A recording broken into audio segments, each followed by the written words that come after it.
anything that is not. Fuck it, I ain't got time for it.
Oh. So Mazzoline. Hey guys, and welcome to Little Black Book 91. You already know what time it is, baby. We're here talking to you guys about Married at First Sight. Yes, we are discussing this episode 11. Do you know what? It's funny. I actually haven't watched all of the episode for once in my life. I got the actual video late today for once in my life, so today I haven't even watched all of it. I know there were some things that were happening. I saw Chris and Paige, I saw the madness. Why am I a little bit low cuz like this? Why am I so short, blood? Get the seat up a little bit higher, you know what I'm saying? Get me. Alright, cuz put this away, get me. Yeah, so welcome again guys to Little Black Book 91. We are talking about Married at First Sight. This is where you guys get the opportunity to let us know your thoughts and your feelings about the actual show. And so yes, it was for what I watched, it was quite epic. Finally, Paige has made a conscious decision, I guess, to leave him eventually. I don't know. Has she made that decision? I mean, she hasn't fully made a decision, but she's pretty much made a decision. But we've been there before. We've been fooled before. We've been wrong before. We thought we were going somewhere before, and we've been lied to before. So we're just hoping that obviously that Paige, stays on the right course. But like I said, this is an opportunity for you guys to come on here, give us your sentiments and your thoughts. And give us your viewpoints and opinion. And so, do you know what? I'm ready for you guys tonight. Also, moderators in the chat. Some of you are moderators in the chat. Please feel free to moderate as you always do. If anybody's putting some nonsense comments, you can block them from the show, okay? Because I had it with them the other day and I'm tired of them already. Yeah. Anybody who's chatting rubbish in the chat. Okay, banter's good, funny, and all that stuff. But any comments that are hateful or just plain rude, listen, you can block. Yeah, we appreciate you. You understand? You can block. We appreciate you, moderators in the chat. Love. All right, cool. So let's talk a little bit, and let me put the link on the screen for you guys so you guys can come on and give us your thoughts as well. So this particular show today, man, it was interesting, man. I was interested. Let me say that obviously from it was interesting because when I watched obviously Paige and Chris finally have that conversation, I was a little bit, but I was like, wait, Paige, what's happening? Like when they were at the playing in the pool, right? They were playing the pool, and when I saw obviously that they were getting along, and then there was a really funny part where Chris and Paige are sitting down and talking, yeah. And let me tell you something, I was having flashbacks to Derek Jackson. I just had flashbacks to Derek Jackson, like as soon as he started talking. But what it really made me think, obviously, I remember a situation with someone that I know, and he did the exact same thing what Chris did, right? So here it is. When manipulators, gaslighters, and those who I would say are narcissists, when they are trying to wrestle control, they do this thing when they feel like they're out of power, they have to wrestle back the power. So when Paige was saying, okay, look, do you know what, I feel like we're not really getting to know each other very, very well, we need to probably go a little bit deeper. Yeah, I know why this is not being, it's a little bit this we need to go a little bit deeper. As soon as she said that we need to go a little bit deeper, he then was like, oh, but you know what, I tried to call you 5 or 6 times last night. Now, if you guys have watched the Derek Jackson video where the woman that was a nurse or a surgeon said, that he tried to call her a few times at night and she didn't pick up the phone call because she was with family, I instantly felt myself flip back to that moment with Derek Jackson. So I said, this is the exact same thing. The exact same thing a narcissist that will do. Right, exact same thing that these narcissists will do, right? Same thing. and what happened is that as soon as she didn't pick up the phone, he used that as a reason to say, we're not making it, it's not working anymore. Because as soon as he sensed that she was trying to have some level of autonomy and power in the situation, and not even power, as soon as he felt like she was trying to say something logically and sensibly and say, hey, this is what I need from you, he instantly shut it down. Because you see, narcissists are all about making sure that they have all the power in the situation. You know, all the power in the situation. And this is why, he said what he said at that point, right? He literally said, oh, you know, I try to call you and we don't have no communication, that's why I'm not really feeling this relationship anymore. No, bro, you've not been feeling this relationship for a long time before that. Okay, you've been off the rails before that. You didn't move in, you've been living your life, you went to Atlanta, you bought your ex-missus a car. And so what you start to realize is that's how these narcissistic manipulators work, guys. I want you to be paying attention when you're watching this. Obviously, when I do my review, you'll see it. But I want you to understand this whole thing. This is how it works. This is how they want you, this is how they try to get you. Right? All the things that he's been doing wrong, and when the moment she says, listen, but hold on a minute, like this is what I need, yeah, as soon as she said what she needs, straight away he goes and says, no, that's not, no, it's your fault, shifting the blame, okay, projecting and making it feel like as if she's done wrong, and she hasn't done anything wrong apart from ask for more out of him. Do you know what I'm saying? So instantly you're seeing how this thing plays out, how it works. You're seeing how, you know, how a manipulator will try and literally gaslight you right in front of your face. And this is quite interesting because we spoke about this yesterday, and we spoke about how we saw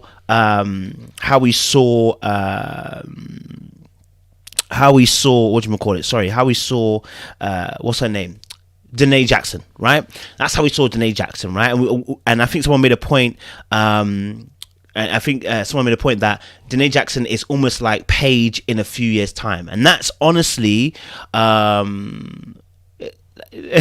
Felicia, and that's honestly the main thing is that in a few years' time, if she stays in a situation, and I want you to understand something with Chris, she's had warning after warning after warning after warning. And see, at a point in time, one has to say, take responsibility, Paige.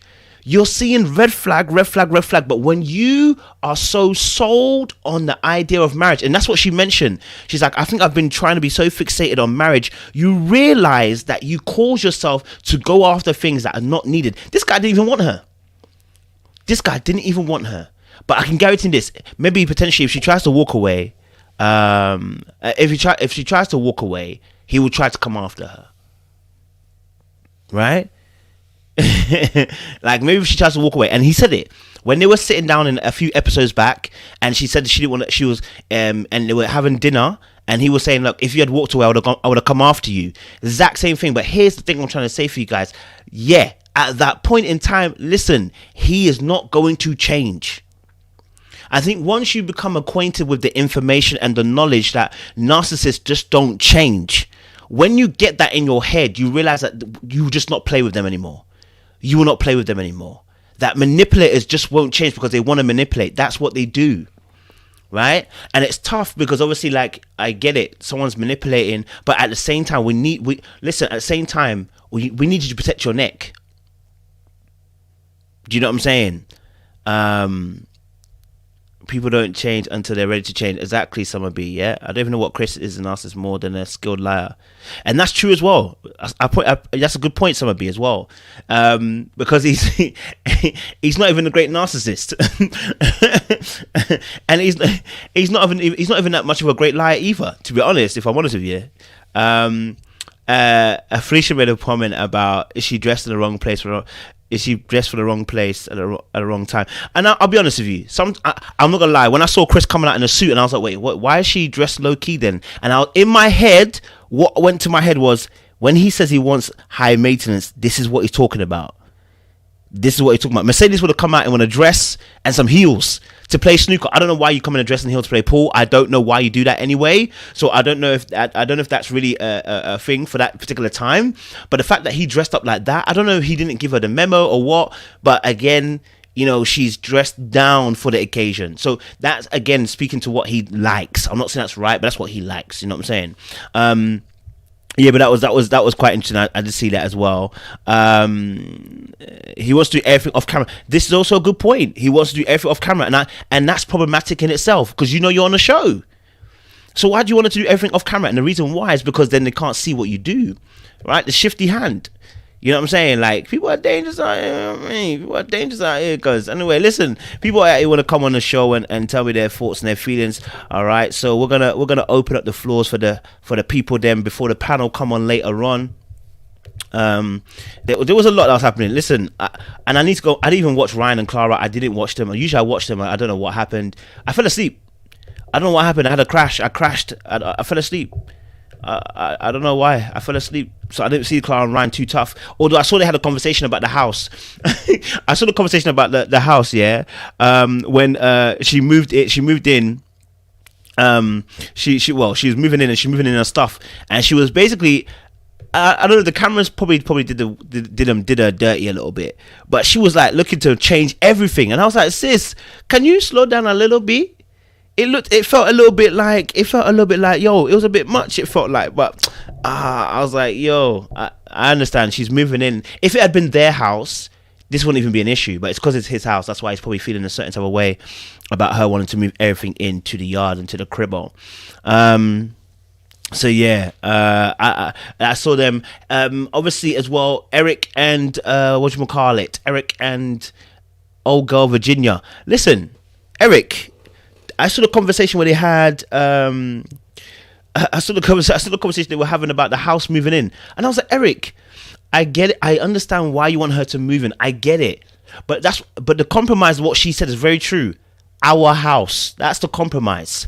Okay. And so maybe because of the 8 weeks, I also understand why he felt a certain way, that she hasn't moved into his cribbo and stuff like that. But I thought they got given houses. So I don't understand why they're even complaining about where they are moving to, because I thought they got given a house for a time and a place. So I'm a little bit confused by that. I'm not really sure why that's becoming such a huge thing. So yeah, I'm not sure. I'm not sure why he was complaining, bruv. You know what I'm saying? Eric's is doing a bit too much, but yes, he is the king of absolutes and ultimatums. That guy knows how to ultimatum. You understand? He knows how to do ultimatum. You know what I'm saying? One thing about Clara and Ryan is this. Have you noticed that Clara pressures Ryan on everything?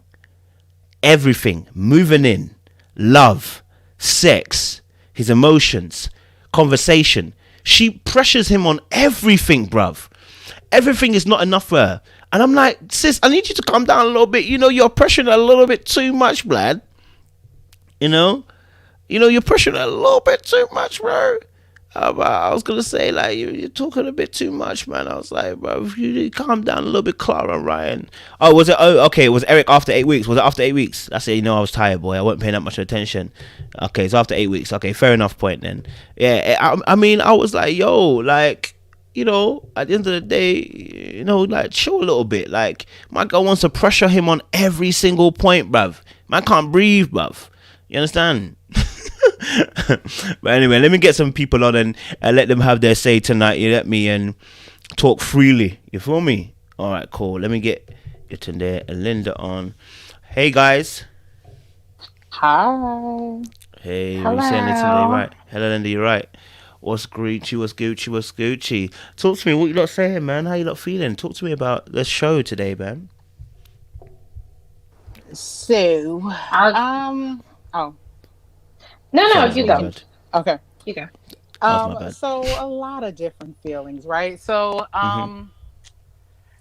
Chris and Paige. Mhm. So as I sit on this platform, I refuse. So, for Paige, I hope she learns from being able to watch herself live on TV. I hope she makes better decisions in the future.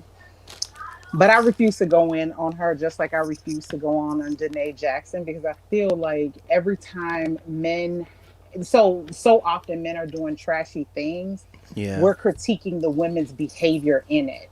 Like, if Mm. Paige was an abusive woman, no one ever sits there and says, well, if he wants to take it. No one ever says that. Like, people always go in on the woman. So I just refuse to do Mm. that with Paige. I'm happy she's starting to see that, like, okay, she over idolized marriage. And I'm also happy that she's starting to pay him dust to a certain extent. Mm. Just before I got on this, I happened to watch a little bit, like, they have like a special episode on Today of Maths. And at the like final decision day, Chris is like saying, I'm undecided and she's undecided too. So I'm like, what? I speak for her. And I don't know. I'm over that whole scenario. Like, Chris and Paige, for me, it's like, I'm done. It's all over, Jackie. I can't do it no more. Like, and it's not even a Page thing. I love my sis, but he's trash in every language. He's trash Mm. in every language you can think of. He's manipulative in every language. He's too much in every language. Um, you want Linda to go, or you want me to talk about everybody else? Because I got opinions about everybody today. That's cool. That's cool. Linda, go for it, and then I'll ask the question. Go for it. I'm with you. I'm with you. I have opinions about everybody, and honestly, everybody got on my nerves this whole episode. Every single person, even my beloved Vincent Brianna. But we can probably get into that later. But Chris and Paige, I I get that we don't want to go too hard on Paige because Chris is a terrible person, and his feet should be held to the fire for his disgusting behavior with both Paige and Mercedes, and the way that he treats women and his complete and utter disregard, and I would say borderline hate.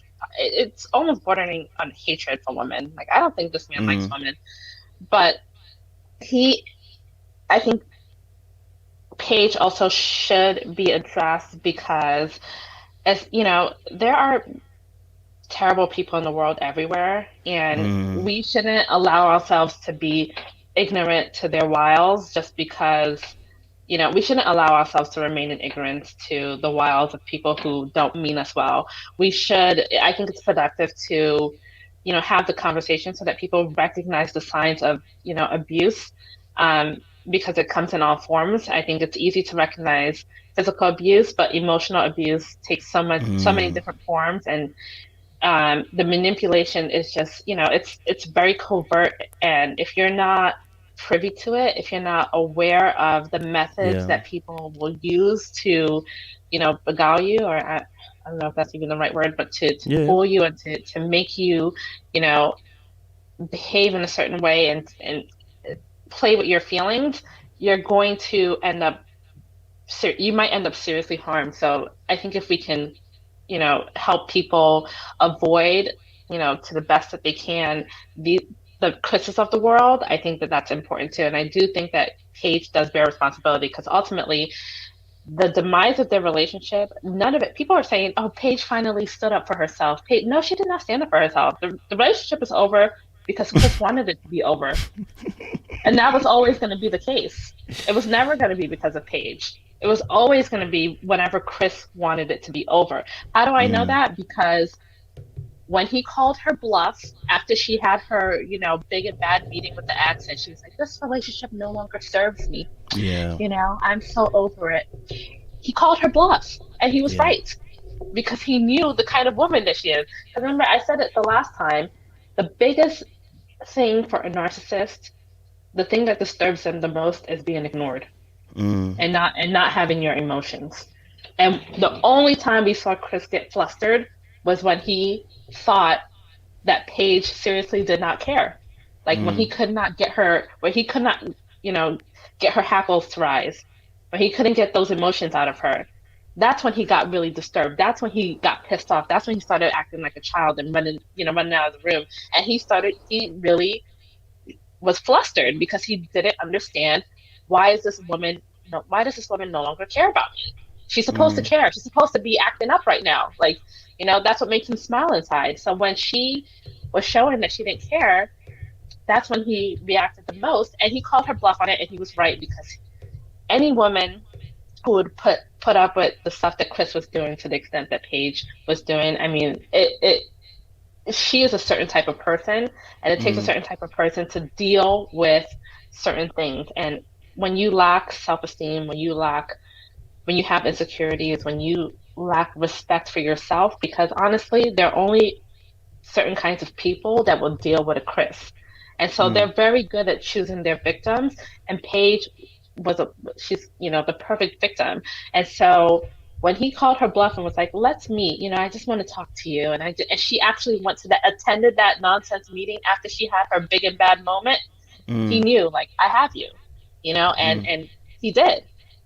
And so when she was willing to meet him after all of that, he knew that he had her and he could basically do whatever he wanted. And then that's why it emboldened him to throw the whole car situation in her face, and mm, to, continue doing his nonsense, because he knew, like, okay, she's not going anywhere.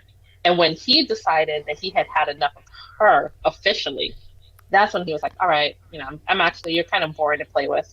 I'm over playing with you. It's not fun.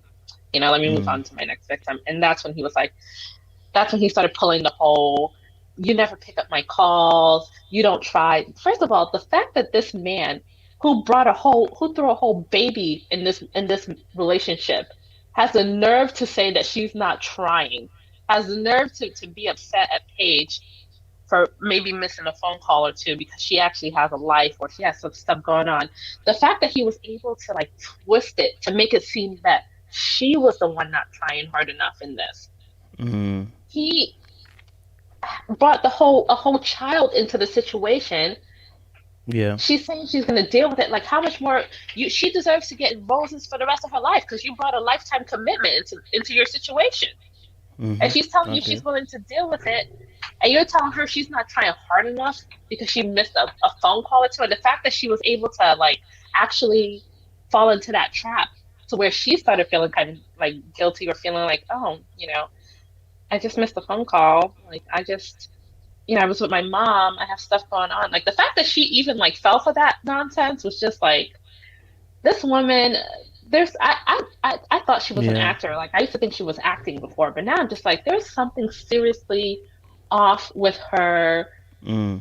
her mental faculties, and not that she's like an insane person or anything, but like her ability to like reason and rationalize is like gone. I don't know what she's Yeah. operating off of. I have no Okay. idea. It's Okay. perplexing. Let me get your Tunde in as well. Let me get your Tunde. Sorry. Let me get your But you Tunde in. Your don't, Tunde in. Linda, you don't believe society has created the perfect storm that is Paige. So like, and that's the other reason why it's like so hard for me to go in on her to this level, because the communication in the world, and especially communication very recently to Black women, has been you have to do everything. Number one, struggle love is the number one love, and you have to do everything to keep and exist and be within a man. So everything that has been communicated to her, and everything that's being communicated to everybody, is that you need to men validate you, especially for Black women, and you have to do everything to be with men. We are not the prize; they are the prize, and we have to do everything in that way. So, I get, it's hard for me to go in on her because I know Paige is. I mean, there's some things she needs to learn as far as the situation, but I know Paige doesn't exist in a silo. Um, Also, what I did realize something with this episode, Chris and Paige are a perfect storm of indecisive people and just Mm. indecisive in general. I realize that I realize Chris probably has never broken up with any woman. Mm. The first fiance broke up with him. Mercedes broke up with him. He's trying to push Paige to break up with him. Chris has never broken up with any woman. And Paige, it seems, has never broken up with any man. And part of the indicators, because she keeps feeling like if things keep happening, then maybe this is like God's divine intervention, or God is creating this perfect storm for Mm. her in this situation. But even within all of this, like I still find it hard to really like go in on Paige, especially since like we're looking at like Haley and Jacob, right? So in Mm-hmm. that relationship, Jacob is the Paige, and nobody's like going in on him telling him he has to leave. Oh, you should leave, she's not into you. Like Haley's made it I clear she's am. not interested in him. Okay, you're one of a million. Twitter is not going in on him. Clubhouse is not going in on him. I've not seen any all the communication I hear about Haley and Jacob's relationship is that Haley is that Jacob deserves better and he's such a catch and blah blah blah. But it's never like, oh, Jacob, like you're continuing to be in this situation that is not serving you in the same way Paige's relationship's not serving you. And nobody has anything to say about that. Like, Jacob is fine. Nobody's going in on Jacob in the way that they're going in on Paige. Minus, obviously there's no baby in that situation, but Jacob is just as like, he came into the show saying he wanted to be married before he was 40. He was looking for this love before he turns 40. Guess what? He's wasted 2 months, or he will waste 2 months Mm. of his, of that time he has. He has 2 years before he turns 40, 2 months gone, wasted in this relationship because it was very clear early on that it was just not going to work. Okay, so yeah, I like the point you've made. So I think the difference between Jacob and Paige is the voice. Jacob, on more than one occasion, has spoken up about Haley's behavior, put her on the ropes. Like it's Yeah. not like he's not left there to his devices. Like he's not perfect too, but he when it came time to talking, he talked. He let her know, listen, you're out of pocket right now. You lied, you done this. I feel like this, that. Even today, this episode, he spoke up again. And again, because the manipulation that Chris has wielded from day one, I think that's why it's so difficult for a lot of people to handle with Paige. It's not been gradual. Usual narcissists are usually taking their time. They love bomb you. Paige didn't even get that, and so it's confusing for a lot of people. Like, wait, you didn't even get love bombed. You didn't get any crazy beginning, like whirlwind of a beginning. You went straight into, listen, I have tattoos of my ex. What? That's just an alarm bells ringing. straight away. Like, and then it was one thing after another and another and another. Whereas with Jacob, I think it was that one event where he got used, and I'm gonna be very honest, Haley used his clout up, okay, when she wanted to sleep with him. But yeah, I mean, so I think there's a difference in the sense of the fact that with Jacob, he actually speaks up. You know what I'm saying? And he lets you know where he stands. If he's not happy with something, he gonna let you know he ain't happy with something. And the last thing is, he hasn't threatened to leave just yet. And I mean, onto this episode, or left and come back. He hasn't done that yet. So I think that's why there's a little bit of differences. But I get the point that you're trying to say. Should Jacob leave Haley? I mean, it's close to, but it's not manipulative as such that he's got a woman that doesn't like him, and I think that's slightly different than someone who's manipulating you. There's a big difference between someone not liking you, getting the ick, feeling disgusted by you, and then someone who's just manipulating you. And I think that's why it's a bit different. But I don't know. I'll throw it out as well to Linda and to yourself, obviously, to what your thought points are. Yeah, I agree because Jacob, he's not disillusioned like Paige. Like he's not operating off of false hope. He's operating with clarity. Like he understands that Haley does not like him, and he's like operating within, that sphere, knowing that she doesn't like him. That's why he said, okay, well, I guess we're just gonna die a slow death until we get divorced. Like, you won't have to see me in 4 weeks.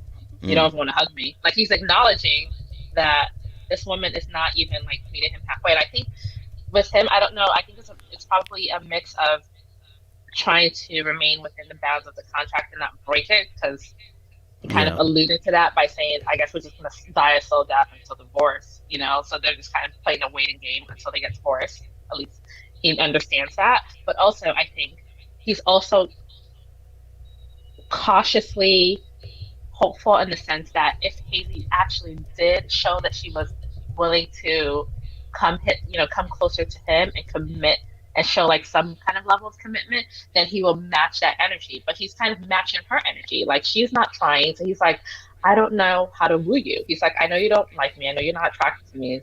And you won't even give me a hug. You give me these disgusted sighs. So it's kind of like, where do I go from here? Like, I don't know where to go from here to even woo you, knowing that you don't like me. Which is fair, because it's like, if I know someone doesn't like me and is disgusted by me potentially, I'm not going to be, I'm not going to know how to move in that space as far as like, okay, how do I try to create this attraction knowing that, and they're also not trying to either. So he's matching her energy too. He's like, okay, you're not really trying, so it's hard for me to like put in all this effort when you're not even willing to try. So I think it's definitely different. Like, Paige is getting manipulated, whereas Jacob is fully aware of the situation and is operating within those bounds. What do you say to that, Sunday? I mean, Jacob is saying everything. So if there was a woman in a situation where she was like constantly cursing her man out and yelling at him about the situation, but stayed in the same relationship, like Jacob and Paige are up. Granted, that Paige Chris relationship is extremely toxic. I'm not going to pretend it's not extremely toxic. Haley is not saying a lot of things, but her actions are showing a lot of the negative that Chris's actions are showing. But if there was a woman in that Jacob and Haley relationship, and she was like constantly like saying things to her man and constantly saying things and just staying there, would we have that? Would we say, oh, well, she's telling it like it is, so it's fine? No, we'd still be telling her the same thing. Like, leave him, girl. Like, he's not good. Like, get out of that, like, get out of that situation, or get out of that relationship. But I mean, Jacob and Haley are their own monster. Also, Ryan and Clara. This episode, it felt like Ryan sucked the joy out of Clara. Like, I remember like the first few episodes, she was like kind of giddy and always smiling, and like she had a very happy personality, and her personality is very, it's very dry right now.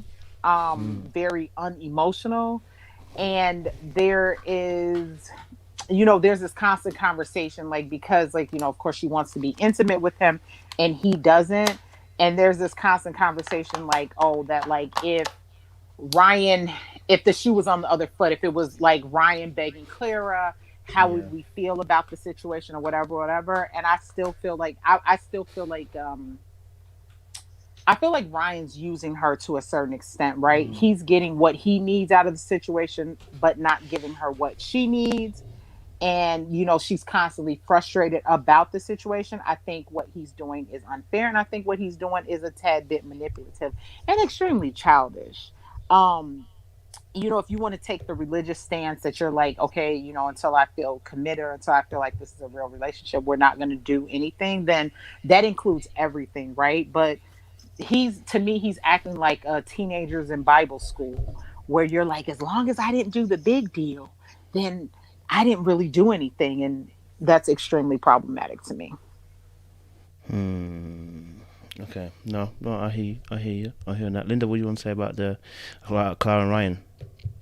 Yeah, he's too grown for that for this kind of behavior. He's way too grown. Like we don't grown women do not have time for this. Like the whole like, oh, I'm gonna do certain sexual things, and I'm not gonna do the penetration. And I agree with you tonight. Like it's just nonsense. It's nonsense, and we don't have time for it. But on Clara's end, I definitely noticed like there was a major change in her whole like affect in this relationship. And I agree, like she seems so drained and like so tired of dealing with Ryan, and who knows what she has to deal with behind the scenes when the cameras leave. He's probably like super boring, and she just has so much more life and joy to her. But I also do think that she is being way too pushy on this love scene. And I get it in one sense, but I also don't get it in another sense. Like I get it to the extent that she should like I think she does want to gain comfort that like, okay, maybe you've never been in love before, you've never said the words before, but like I need to at least know that you are open to that and it's not like a complete block for you. And I do think that Ryan he would be open. He would probably be more open to it now that he's married, whereas before, like he was just in, non-committed as far as like not married to his girlfriends and whatnot. So I think that was also like a blocker. I think like he probably is really traditional and really cherishes that word, and that whoever he says it to, he wants it to be like forever, like a lifetime.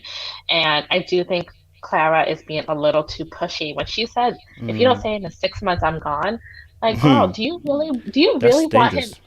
Yeah, like if he says it within those 6 months, how much is that really going to mean to you? Because it's not going to mean a whole lot to me. And I'm speaking from experience. Like, full disclosure, I've had someone pressure me into that kind of nonsense. Like, literally give an ultimatum, like, say you love me or the relationship's over. And I'm just like, but why would you want that? Why would you want to like know that somebody is telling you they love you because you gave them an ultimatum or you pressured them Yep. into it? Like you want that to come from the heart, don't you? Come So on, I man. also don't understand why is she pressuring him to that extent and putting a timeline on those words, But at the same time, I do get it in that I don't want to be with you and go like a year or 2 years like you did with your previous relationship and never And you hear you don't. say those words. So like he needs to give her some kind of assurance too that like, are you actually capable of getting there at all? Or is this like a complete block? So I definitely understand like her worry and her concern with him on that. Like she needs some kind of reassurance, but that was just the wrong way to handle it. Yeah, I'm hearing that still. I do feel like she is pressuring him a little bit. Just because the whole obviously maybe not the sex stuff as much, because obviously I think if he's giving her something, he's breaking her off at least something. He's kind of controlling the issue in a sense. But I guess in other areas, just like you said about the feelings that she has, just about like the feelings that you have, I felt that was a bit much. Like I know that he's a bit slow to say how he feels, but you just got to be careful, because that can end up in a very manipulative situation. Do you know what I'm saying? But I understand why she's feeling that way. She's had some experiences in the past. I still think they need therapy. Like this do not go. They should stop thinking about going further and getting into therapy. Like it sounds like he's dealing with something, and it sounds like, and she's definitely dealing with issues. And I think we said this last week. there needs to be some therapy that is given to these, some counseling, because without that, it don't matter if he says I love you or not. They are going to crumble later on, because the way that they think about life, the way that some of the experiences that Clara's had, it's going to contribute towards a breakdown later on in the relationship. The way that she pushes so much is aggressive. Like, for certain things, if it's not the house, it's not emotions, if it's not drink, like the way she pushes, like if it was a man doing it to a woman, we would have serious issues. We're only kind of giving a little bit of a leeway to her because she's a white woman. I'm going to be very honest with you. And we don't see them as normally as aggressive, but she had aggressive. She's really aggressive. Because you like, come on, have one more drink, like have a drink. Now, regardless of whether he was being fake or not, you keep pushing the issue, it's aggressive. You keep pushing the issue about emotions, it's aggressive. You keep pushing the issue about sex, it gets a bit sexist, it's a bit aggressive. You know, so this behavior needs sorting out ASAP Rocky, because it's going on to a verge of very dangerous territory. So yeah, I hope they're getting that therapy stuff there. Do you know what I'm saying? What about Vodka and sorry, I shouldn't say that. Virginia and Eric. Sorry, you are so petty. And I feel bad. So as far as this episode was concerned, yeah, like Virginia needs to run. Like, it's time for sis to run. She needs to get her freedom papers and get out of this relationship. Like, she literally can wake up tomorrow and say, I want chicken tenders. And he's going to say, you know what? I know I'm not eating chicken tenders. And if you eat chicken tenders, that's it. Everything is an absolute. Her talking about moving into that house. She had, number one, that house and having children. I wasn't here last week to talk about the children, but her in that house and children, she had very real reasons for why she didn't want to do either, right? Her not moving into that house, she wanted something that they had together. It is clear Eric comes from money. She doesn't want to feel dependent on him. She doesn't want to be in a space where at any moment he can be like, you know what, get out, you're done. Also, in my mind, you know, that's the house he lived with his ex-wife or whatever. So her reasons for not wanting to move into that house are very real. Instead of him to be like, you know what, hey, I get that. I have a house, you have an apartment. Let's, you know, live in this house together temporarily until things, you know, get better, blah, blah, blah, blah, blah. No. Well, I know where I'm going. And if you're not going, you just won't be with me. Like, I'm like, for real, like, who do you think you are? Like, am I looking at Idris Elba or somebody? Like, I feel like I'm looking at I know what I'm looking. He is not.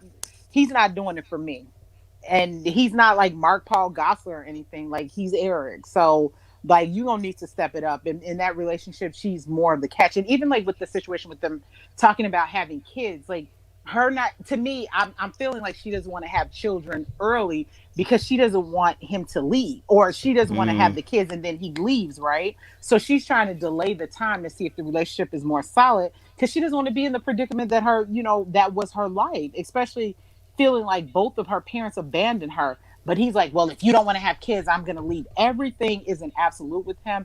And honestly, you know, I've been saying it since day one. He was probably at the Capitol, you know, early in the year, you know, check his flight records. His parents have money. He was, you know, chilling with Trump and them. And the way he reacts is extremely absolute, and he behaves like a petulant child. I don't believe like he'll be physically abusive to her, but I feel like he's going to wear on her soul. And I think Virginia is slow to move in a lot of things because she wants to see how things will be. But I feel like she will get to a point where she will be damn near like Paige. And that is when all the problems will start. And I need her to go. I don't see her leaving at the end of this, but he is not for her. I hear that. Kristen, welcome to the conversation. Good to have you on board. Get me. What we're talking about Eric and Virginia. Yeah, it's I think obviously the point of, I think someone's even put it here in this thing, why do couples tell each other they're happy and things are going great, but during the confessionals they say the opposite? I think that's Eric with everybody else, and then he'd be like, yeah, everything's going perfect, da, da, da, da. And then behind the scenes he is doing something completely different. So what's your thoughts on Eric and Virginia's situation? Well, actually, okay, so I actually really. Wait, can you hear me? Your thing is chopping a little bit, sis. Sound like Voltron. Yeah. Sis, your thing is going on chops, blood. Am I good now? Oh, yeah, good. You're good. Okay. Whew. Can't be embarrassing myself on the internet. Okay. No way, sis. So I actually really enjoyed Eric and Virginia this episode. Like when they were in the helicopter, I smiled a little bit. No, I thought they were really cute. But I do agree with the point that Eric, his definition of perfect and that everything is going good is so skewed. I cannot begin to imagine what he thinks a healthy. I don't understand what he thinks a healthy relationship is, because their relationship to an extent is pretty decent, but they have real issues that they don't talk about, and he glances over that entire situation about politics and about their lifestyles and whatnot, and he calls that perfect, which is confusing to me.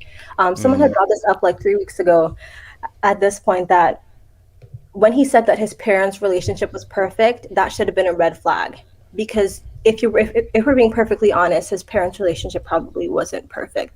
And so him just saying that it was good and it was fine and they have this great relationship is probably not the truth. And so he's just using that word to describe marriage in general. I think that's what he does. But what confuses me is, who was it? I forgot your name, but the girl on the top right said that Virginia has valid reasons to be uncomfortable moving into his home. And I'm confused about that, because I thought that her reasons are actually kind of they didn't have much weight to it. She didn't really give great reasons. I mean, I understand that she has a lot of dogs and she doesn't want his place to be messed up because it seems so perfect. But for me, it seems as though she doesn't want to move her imperfect life into a perfect lifestyle. She doesn't want to move her mess and her chaos into a place that is very, very well organized and done up and looks pretty and is organized.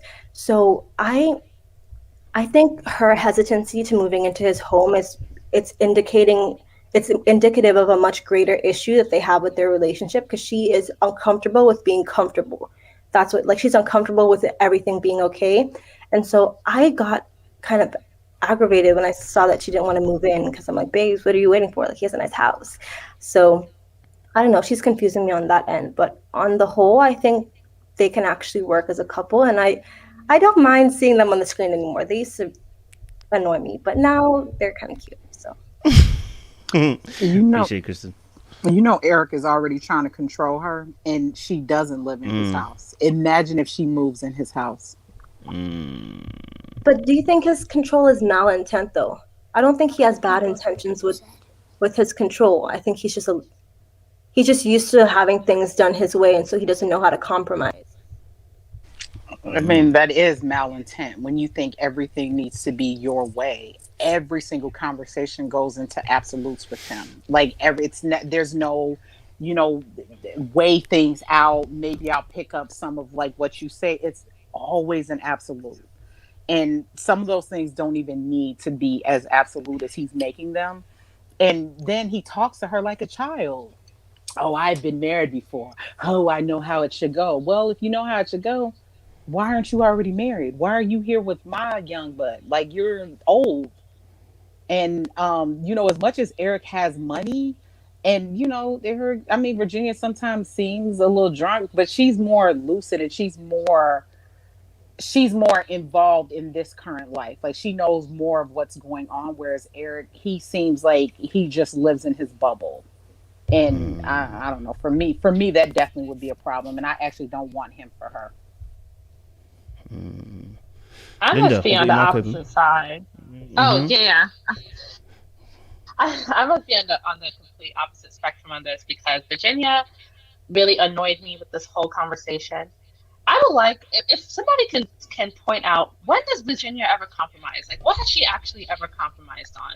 Because I'm trying to understand, like, what has Virginia actually compromised on for the sake of the marriage? Like, you want to sleep on your friend's couch, you want him to be okay with it, to the extent that you organize a whole meeting and party with your best guy friends so that you can convince him that it's okay for you to be drunk and sleeping on everyone's couch. You did that, okay. You want him to take in your cats. You know he's allergic. You tell him just take your pills. You'll be fine. Like throwing the pills at him. Like deal with it. Anniversary, you give him a blanket with your face on it and the dog. Like, girl, everything is about you. What are you doing for this marriage? What are you doing that is actually going to assist with you all being on the same page? Like, I think Virginia just wants Eric to accept any and every single thing about herself, but she is not accepting a dang thing about him, you know? And one thing that really grinds my gears is when there is a practical solution to a problem and somebody's just refusing to see it just because they want it their way. You have someone who has a home. He owns his home. It's I'm true. not a homeowner. I hope to be one day, So right? true. I hope to be blessed enough to own my own property one day. You know how much hard work and dedication and financial planning and discipline it takes to own a home, be responsible for a mortgage, okay? Whereas Virginia is renting, okay? And I don't think he said it to be disparaging to her either, to say, like, you're renting. That's what it is. She is renting. And everybody knows when you own property, you're not going to sit there paying a mortgage and then go and move out and go and rent an apartment and be paying a mortgage and paying rent. Like, it just financially does not make any sense. This is And Brett he, and you know, Olivia. right? So I think, like, you know, it definitely is like the Brett and Olivia situation. And Mm. once again, like, she's refusing to see just the practicality of it. Like, sweetie, he can't do that. Like, yes, like, he is more financially stable, but it's because he makes sound financial decisions. And paying a mortgage and then moving out and going to pay rent and paying the two is that it's not going to work. It doesn't make any sense. So she's saying, okay, well, if you don't sell your house tomorrow, I'm going to go visit my apartment. And you can just look at, like, sweetie, then what are you doing? Like, what are you? Once again, like, where is her compromise? Mm. Sometimes in a relationship, but this is the first of a many problems that they're gonna face. Okay, when you are in a relationship and you're faced with a problem, you two have to get your heads together and deal with it and figure out, okay, how are we going to resolve this? She doesn't come to the table in any way, honestly. Like, she doesn't Mm. come to the table. There's a practical solution. There's a solution. It's the thing that makes the most sense. It's so obvious. Like, you can't live separately. What's the point? You guys are married. You have to live under the same roof. Like, it literally makes no sense. And then he owns his property and you don't own yours. Like, it's no offense to you. Move in the house. Okay, Yeah. sorry. I'm too, No, that's like, cool. That's too cool. That's passionate cool. about this. Cool. And That's their cool. wedding gifts to each other were terrible, by the way. But yeah. Mm. Okay, let me ask the panelists, or the rest of the panelists. Obviously, in terms of the house situation, do we see Eric's point? Do we not see Eric's point? Is he being too much? Is he doing too much? Max, you're on the call as well. So, Max, what are you saying? Is Eric doing too much for the house situation? So I hear the point about practicality, and I do think she does lack practicality. Just in general, we see her, wanting to sleep at her friend's house, over drinking. She just doesn't seem very practical. Maybe that's part of the immaturity. But in terms of this issue of staying at Eric's house, I think she can see a part of Eric that lacks compromise. And so I I think hear that. she's anticipating, if I live with this man in his house, it will always be his house. And as much as he tells me it's going to be our space, I just don't believe it. So I think if that is where she's coming from, that's very valid. Mm. Okay, I'll rock with that. Anybody That's else agree or disagree? valid. Anyone else agree, disagree? Kristen, Tunde, do you disagree, agree? You know how I feel. Like I can't see past the insurrectionist, so like everything he does is gonna be wrong to me. But I still feel like I feel like her tone is more her tone feels like she will eventually compromise, right? Even though initially Mm. she's not saying, let's compromise, her tone is more compromised, and then he's more like, I said that at end of story. And he's talking to her Mm. like she's his child, and his life is not so together. And he comes from money. So his family owns a plane. They're rich. So he is really trying to manipulate. He's really trying to manipulate her, and I'm happy. I hope she doesn't allow it, but she has this she has a need similar to Paige for this love and longing. So I know Mm. it's going to hit a point where she's going to acquiesce. I don't think she's going to hold these positions for so long. I think eventually she will be doing everything he wants her to do. Yeah, and I definitely agree. I think he had a valid point. It was just maybe the way it was delivered and the way it landed, because it was almost like, yeah, you're gonna have to do this in the end. I think maybe if you let it settle a little bit, you know what I'm saying, just let her know, listen, look, you don't own your own home. I do, like, and that's probably the argument we're going with at the moment. But let me give you some time to kind of think about it, see what happens. You know what I'm saying? Because I also saw her point, which was that the compromise is not his home. The compromise is they buy a new home. And these are the issues that you're facing when you come into Married at First Sight, which is slightly different from maybe if you were to meet someone. You might have had this discussion way back. You know what I'm saying? Because he's got someone said he's got a mortgage. He's probably paying some bills on there. Do you know what I'm saying? I'm sure he's got I'm sure he's got an emotional attachment to the house, but aside that, he's actually paying bills that are going towards the house to own the home.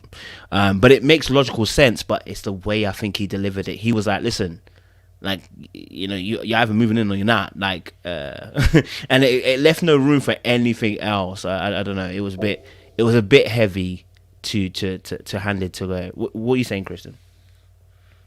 Someone said this in the chat, but I think she tries to be assertive in the wrong situations. Like, there's a time to pick a fight, or there's a time to like combat a decision. But if the right decision is right in front of your face, the man has a house, he's well employed, his place is clean, his place is nice, he looks to be living in luxury. I don't understand why you have to really think about that. I mean, I understand personal preference about decorations, but as he said before, she has free will to decorate the house however she pleases. So if the man, what do they call it? The man cave is not her vibe, then she can easily decorate. I don't think she has to fight about stuff like that. There's a time and a place. I can understand having an issue about like political beliefs and stuff and being kind of firm on your beliefs like that. But when it comes to stuff like a house, or what are the other things I have to compromise on? Like the friends, not following people on Instagram, that stuff is minuscule. It's so tiny in the big picture of a marriage. So I think she's fighting the wrong fight. I hear that. Okay. So yeah. Okay. No. I get that. And then obviously, I guess just quickly, Bree and Vincent. Before we go into our super panel, Bree and Vincent. What are we saying about Bree and Vincent? I did watch them. What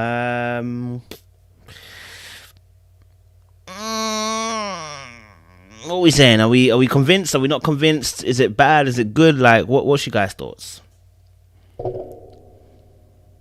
Kristen, why are you looking at that? Well, one, they don't get enough screen time, in my opinion. I mean, yeah, not TLC, Lifetime like puts them up as the best couple, but they have no screen time, so I'm not even able to make a sound judgment about the relationship. But for me, I want Vincent to be consistent. It's every other episode, it's good and bad and good and bad, and I can't make a decision on him. But I liked his little gesture about the boat thing, the little sparkly boat. That was cute. I liked their wedding. I still think Bree shows no emotions on the face. She's like, I love him, not even a smile. But I'm starting to realize that it might just be the editing with her. Max, what are you saying? Convinced? Similar to Kristen, really, is the consistency we need. Otherwise, the gestures become empty, or they become to compensate and substitute, and that's what we don't want. He bought her the bicycle before. He does these big romantic gestures. They've been to the beach, all these things. But if your character's not there, we can't enjoy these things. It's like putting the cherry on the cake, but there is no cake. So after a while, we're going to end up still starving. So for me, it is until we see that consistency, I really can't appreciate fully all the nice things that he does. I hear that. Linda, what are you saying? Convinced or not convinced by Bree and Vincent? Not convinced at all. He was another one that triggered me this episode for many different reasons. Yes, you cannot just, the consistency is definitely not there. And there comes a point where, when someone keeps apologizing and the behavior isn't changed, at some point the apology just becomes meaningless. It doesn't mean anything anymore. The gestures don't mean anything anymore, and it doesn't move you anymore. And she said it during the her conversation with Haley and Paige when they were at when they were somewhere for lunch. But she said that she was hesitant for about a lot of different things, and I think his tendency to explode is definitely one of them. The other thing for me, and this might trigger some people, but I think, they married her off to potential. And I think, Vince has said some things like, I want, I want you to have it, you're going to have everything that you need. You're not going to want for anything. We're going to be, boat rides is going to be, part of our daily lives. And, limousine's going to pick you up like he has promised her some things that indicate like we're going to be living in luxury, we're going to be well off, et cetera, et cetera. And I want to know, why did his ex-girlfriend leave him then? Why is he? Because a part of the reason why he is explosive the way that he explodes is because he knows that in a big way he's not on Brianna's level. Brianna's an educated woman. She's an engineer.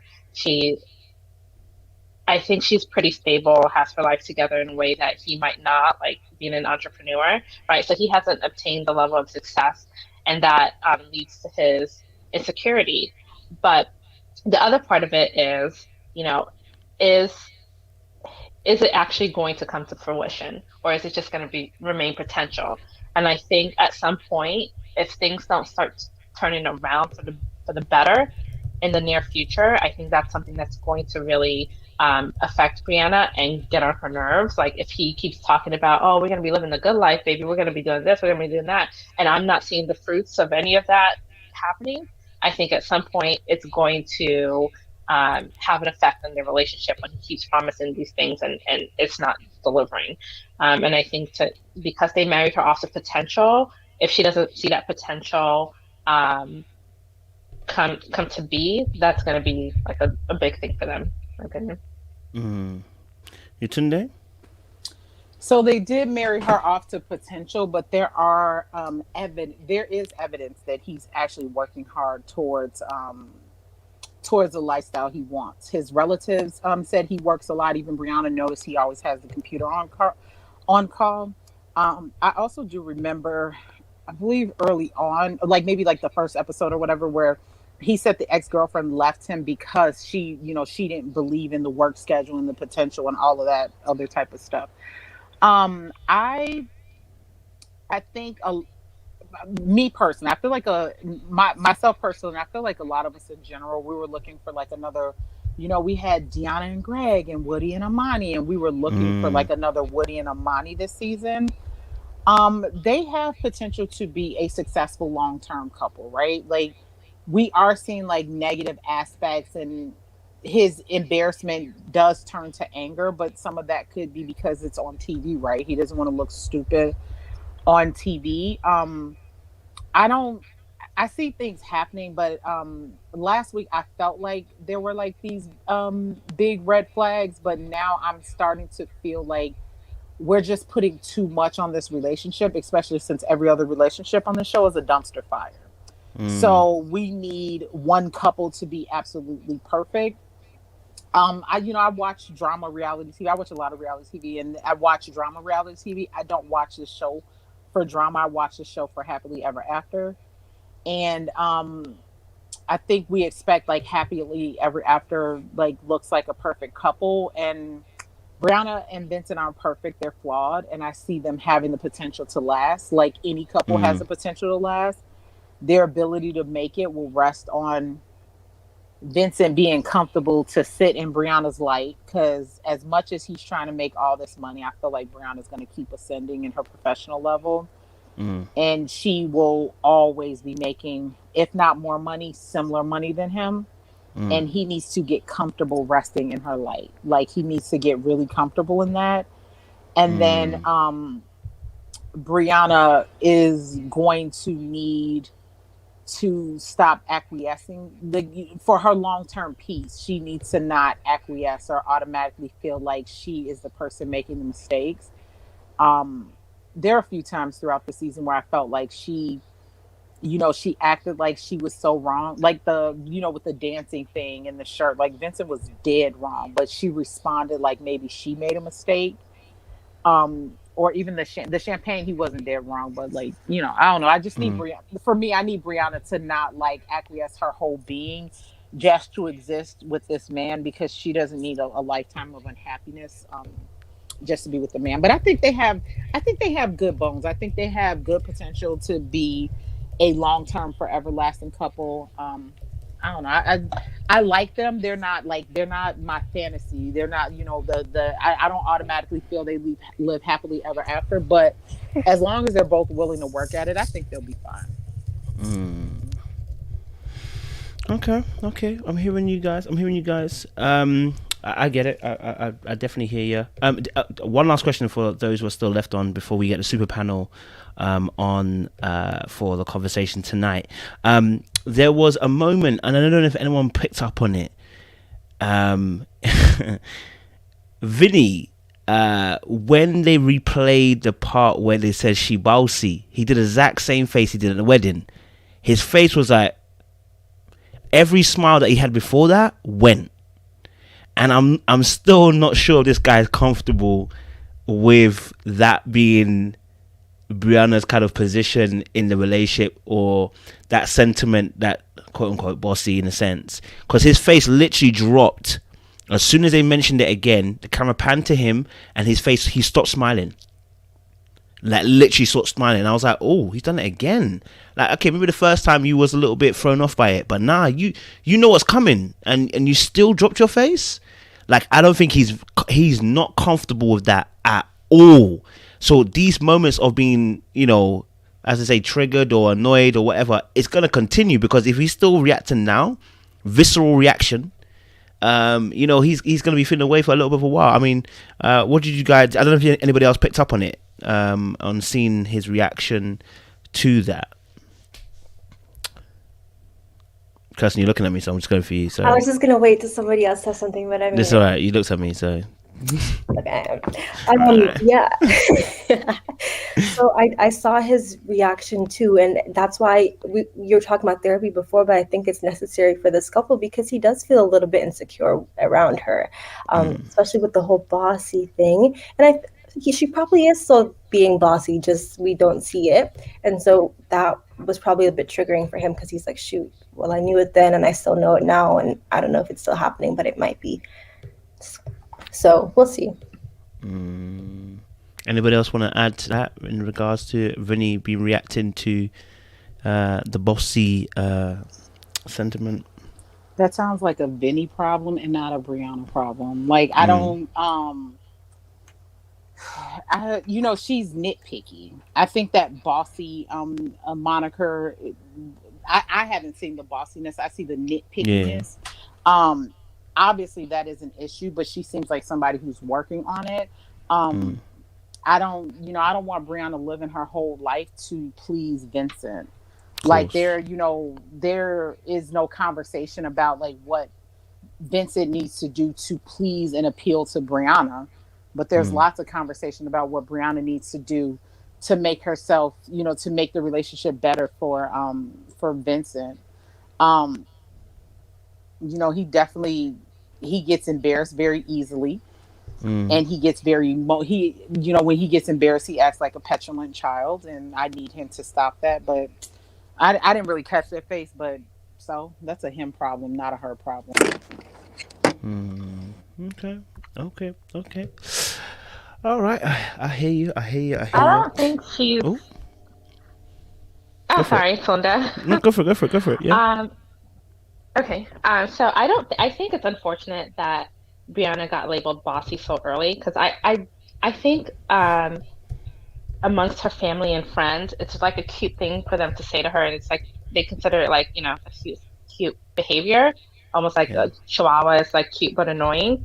But I don't think that actually is how he is in romantic relationships, and I think there's a difference, because she said from the very beginning that she has changed herself to match the other person in romantic relationships, and that's something that she doesn't want to do. But yet we see her doing as much with Vinny. Like, we see her, like Yetunde, where she said that she doesn't want her to acquiesce herself too much just to exist with Vinny, and like maybe have to like live in his shadow because he's insecure, right? So she is willing to. I think she naturally will take a step back in romantic relationships and kind of try to blend and mold herself to what what she feels like the other person needs her to be. So I actually don't think, or it doesn't appear to me, that she is bossy in her romantic relationships. Otherwise, why are you changing yourself? Because if you're bossy, then you are who you are, and screw whoever doesn't like it, and that's just how it would translate to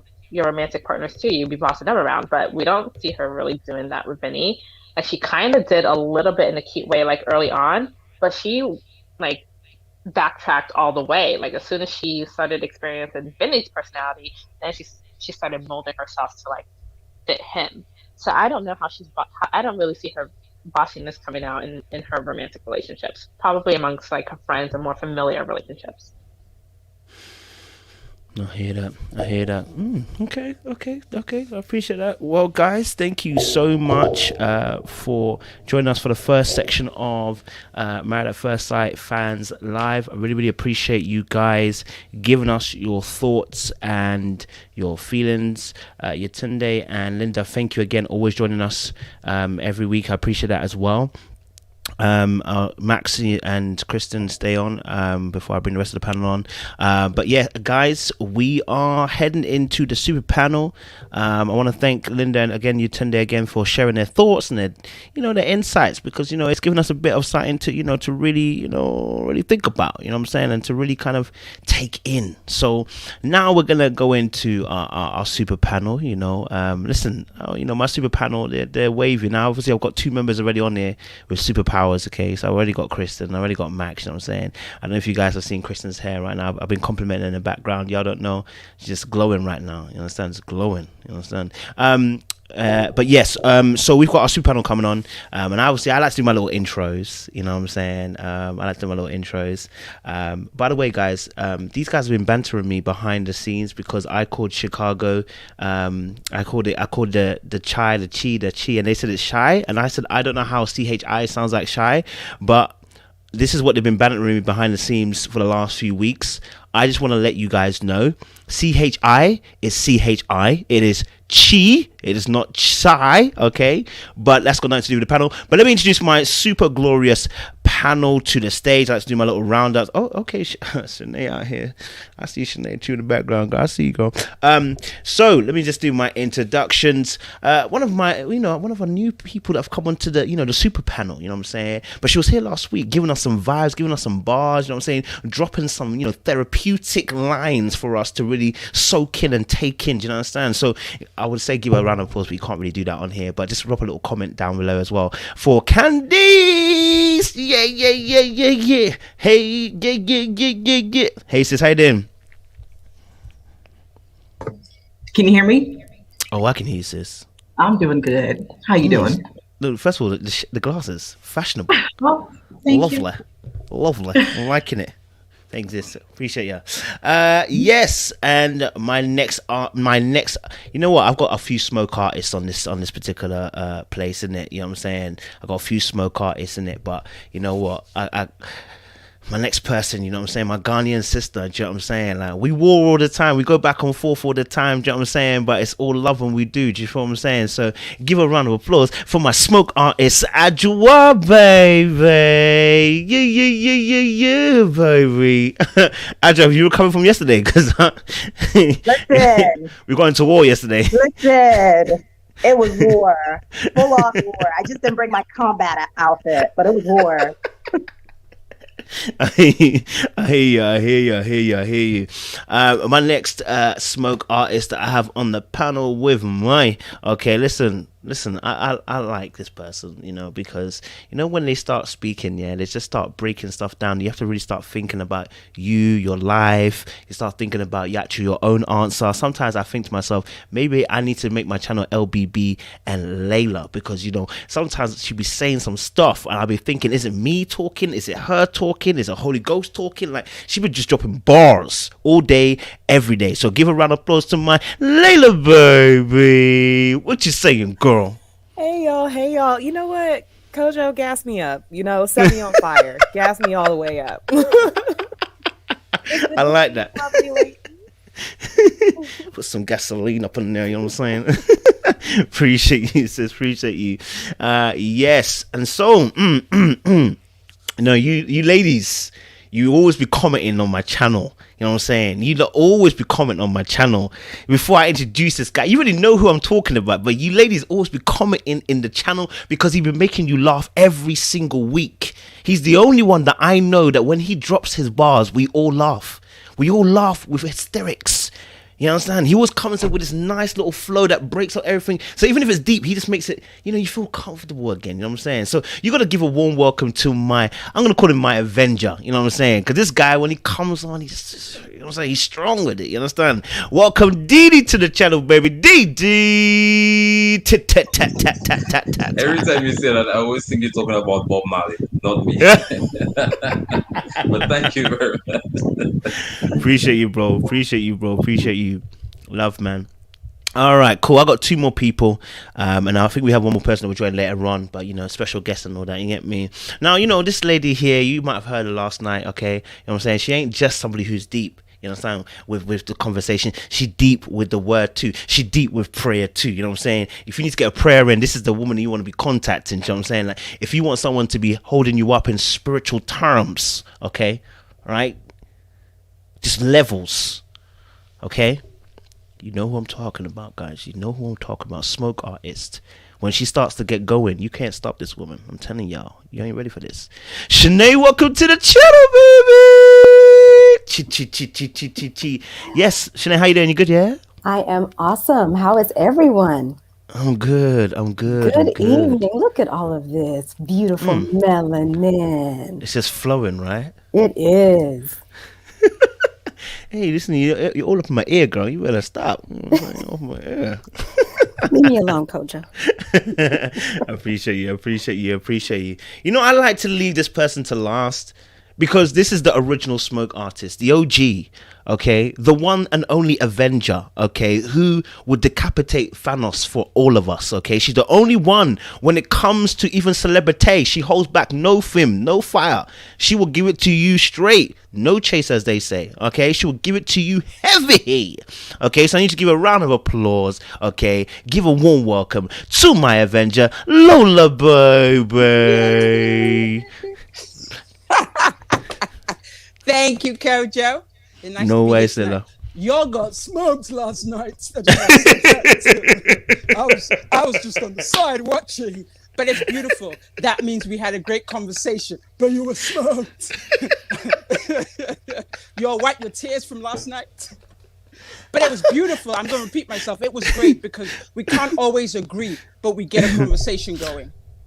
So, yeah. Oh man, you know what? If you guys don't know, last night we had a live. We talked about Derek Jackson, Kevin Samuels. We talked about men cheating.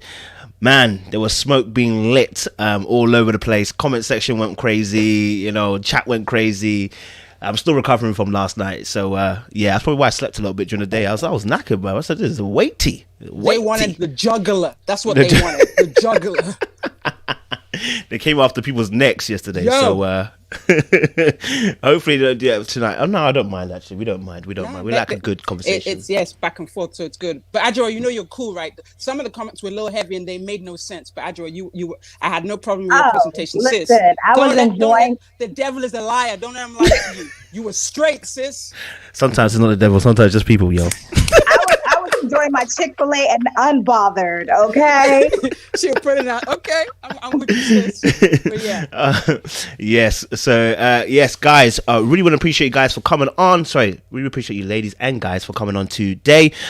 We are talking about Married at First Sight. So, guys, if you are just joining us, make sure you do one thing for me: like this particular video. Okay, like it. It helps with the optics. Now, let me ask my first question. Let's start strong. Chris and Paige, they are on the list. I think it's I feel a little bit more comfortable talking about them this week. I feel a little bit more comfortable. I don't feel it's as heavy as last week, but I may be wrong. You might take me a little bit deeper this week. So, Chris and Paige, it was interesting to see them on today's episode, just because of I felt like, you know, Chris pretty much told her go and do one. And you know, and she started breaking down and crying, unfortunately. Like, I think she finally realized, you know, he's not here for her anymore. Do you know what I'm saying? So let me start off. You know, Layla, you're one of my resident smoke artists. Let me start strong with you. You know what I'm saying? Like, tell us, what was your thoughts, sis? Okay, well, you know what? I will just say that this week one of the earlier callers had mentioned like, oh, you know, people are saying Paige finally stood up for herself this week and she didn't do that. Look, I don't necessarily think Paige stood up for herself. I think the good thing that happened this week is that Paige had a series of breakthroughs, and you could almost see her go through stages of like grief, so to speak. And it felt like she was really like, even starting with the conversation with the girls, she's like, I'm starting to wonder if I'm just in love with being married and not necessarily in love with the man that I'm married to. I was like, here we go, Paige. Here we go. Finally, you hit the level of honesty that is going to set you free. In Vogue was preaching, free your mind and the rest will follow, girl. Oh my goodness. She sounded a little silly because she sounded kind of like, maybe Christmas is about giving? Yeah. Yes. Meet us there. Meet us there. Meet us there. And then the next thing was when she was talking to Chris and she finally said, the problem is you don't respect me. Another hard truth that my good sis was able to vocalize. And I was like, yes, we're almost there. We're almost there. When I saw the tears, I was happy because we have not seen Paige sad. And based on the level of attachment that she has to this relationship and the outcome that she had imagined it being, she should have been sad when she realized what she got instead of who she had imagined she would get, the life that she was fantasizing, what she was hoping for. She should have been sad and disappointed in what she got. And she never was. He would be telling her brutal hard truths, body blows, uppercuts. He'd be hitting her with, I'm not attracted to you. You're basically only good for sex. I got somebody else pregnant. I bought her a car. I'm still in love with her. He was hitting her with the crazy shots and she was just eating all of it like, okay, but so I still want to be with you. Finally, she said a truth out loud. I am realizing now that I've accepted the fact that I'm not in love with you, I'm in love with an idea of something I have no idea about. You don't respect me. That means that she's finally seeing the situation clearly. And then the tears, which means that she's starting to mourn it. And then she brought it on home. She landed and she stuck it. She got a 10 out of 10, Simone Biles. And she was sitting up there like, look, this is the biggest risk I've ever taken in my life. And it didn't pay off. Thank you, Paige. You needed to get here because this was the only way that you would be able to move on. Like, yes, you took a huge risk. You jumped out the window with this married at first sight thing, knowing how devout you are with your Christian faith, knowing that like there's a huge chance that this couldn't work out. You still jumped out the window. This was almost like a desperate move because she's like 26. So it's like, this is just basically like, I want a husband right now. I'm gonna throw caution to the wind and just go for it and hope for a miracle. And you didn't get it. And now you have finally accepted that. So you don't have to keep forcing it. See, it's something that you know, our other sister on the plantation, Denia keeps saying is like there's a war. Knowing that you're in the battle is not the same as winning the battle. You are just now aware of the situation. So Paige isn't even all the way out yet. And winning the battle is not the same as ending the war victorious. There are so many stages to this healing and this freedom and this long-lasting freedom. And Paige is finally actually on the track because she's been angry before, but anger can very easily be turned back into love. Anger is not an emotion that is resolute. Anger is always temporary. So when she was angry, it was still like, girl, he still has your emotions. This was like crying, it's over. And you know what? Everything happens for a reason. I'm good. So I'm hoping that she can stick with that. I'm hoping that she can just sit there. You guys notice that when she wasn't picking up his calls, she was with her mom, which made me be like, finally, you are talking to some people who have some objectivity. Even the other women in this situation, they can't help you. First of all, they don't know you. Second of all, they're not worried about solving your marriage problems, girl. They're thinking about their own. And it's never cool on this show to be the one that's throwing a whole bunch of hate on somebody else's marriage. You're all just trying. And they're all you guys are all kind of in the same boat of I took a huge risk and I'm hoping that it pays off. So they can't really actually help you to be in a place of just leave it, girl. Even though they all know that, they can't necessarily say it. So your mom was probably like, I know you better not pick up his phone calls. Is that him calling right now? Give me your phone. You're not available. Because if she told her mom everything that was happening, any good mom would be like, no, let me talk to you. Let me talk to you for the entire night. He doesn't need your time because when he had your time, he was spending it emotionally abusing you. So I didn't think that was a coincidence that she wasn't accepting his calls when he was there. And then typical narcissist move, he flips the script on her, projects all of his character flaws onto her. Oh, she only wants to talk to me when the cameras are around. Do you think we just tuned in? Do you think that this is the first time we met you, Chris? Please. Who are you saying this for? No one believes you. No one believes you. It was very, very funny. You know, I put my homegirl onto this show and she hates me now, of course. But she has her PhD in neuropsychology, and she was I was saying to her, she got to the honeymoon and she was like, I feel like Chris is in it with his ex-girlfriend, you know, conspiracy theories that we've all batted around. And I was like, yeah, he probably wants to capitalize on the notoriety of being the villain, because if he's the villain, then he'll get a lot of attention. There'll be a lot of talking. And she was like, no, he'll never leave off being the villain. He has to be the victim in the situation that rises up. That's the whole origin story of I slept in my car and still I rise. And, you know, like I like my whole family abandoned me and yet I triumph. And he is definitely still going to find a way. She was like, he's going to have to find a way to be the aggrieved party.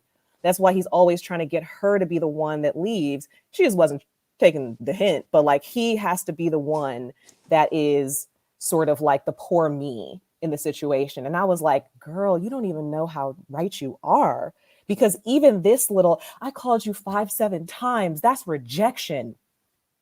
And then when she says the night he called me. So did you call her 5 times in a row and try to act like you're doing something?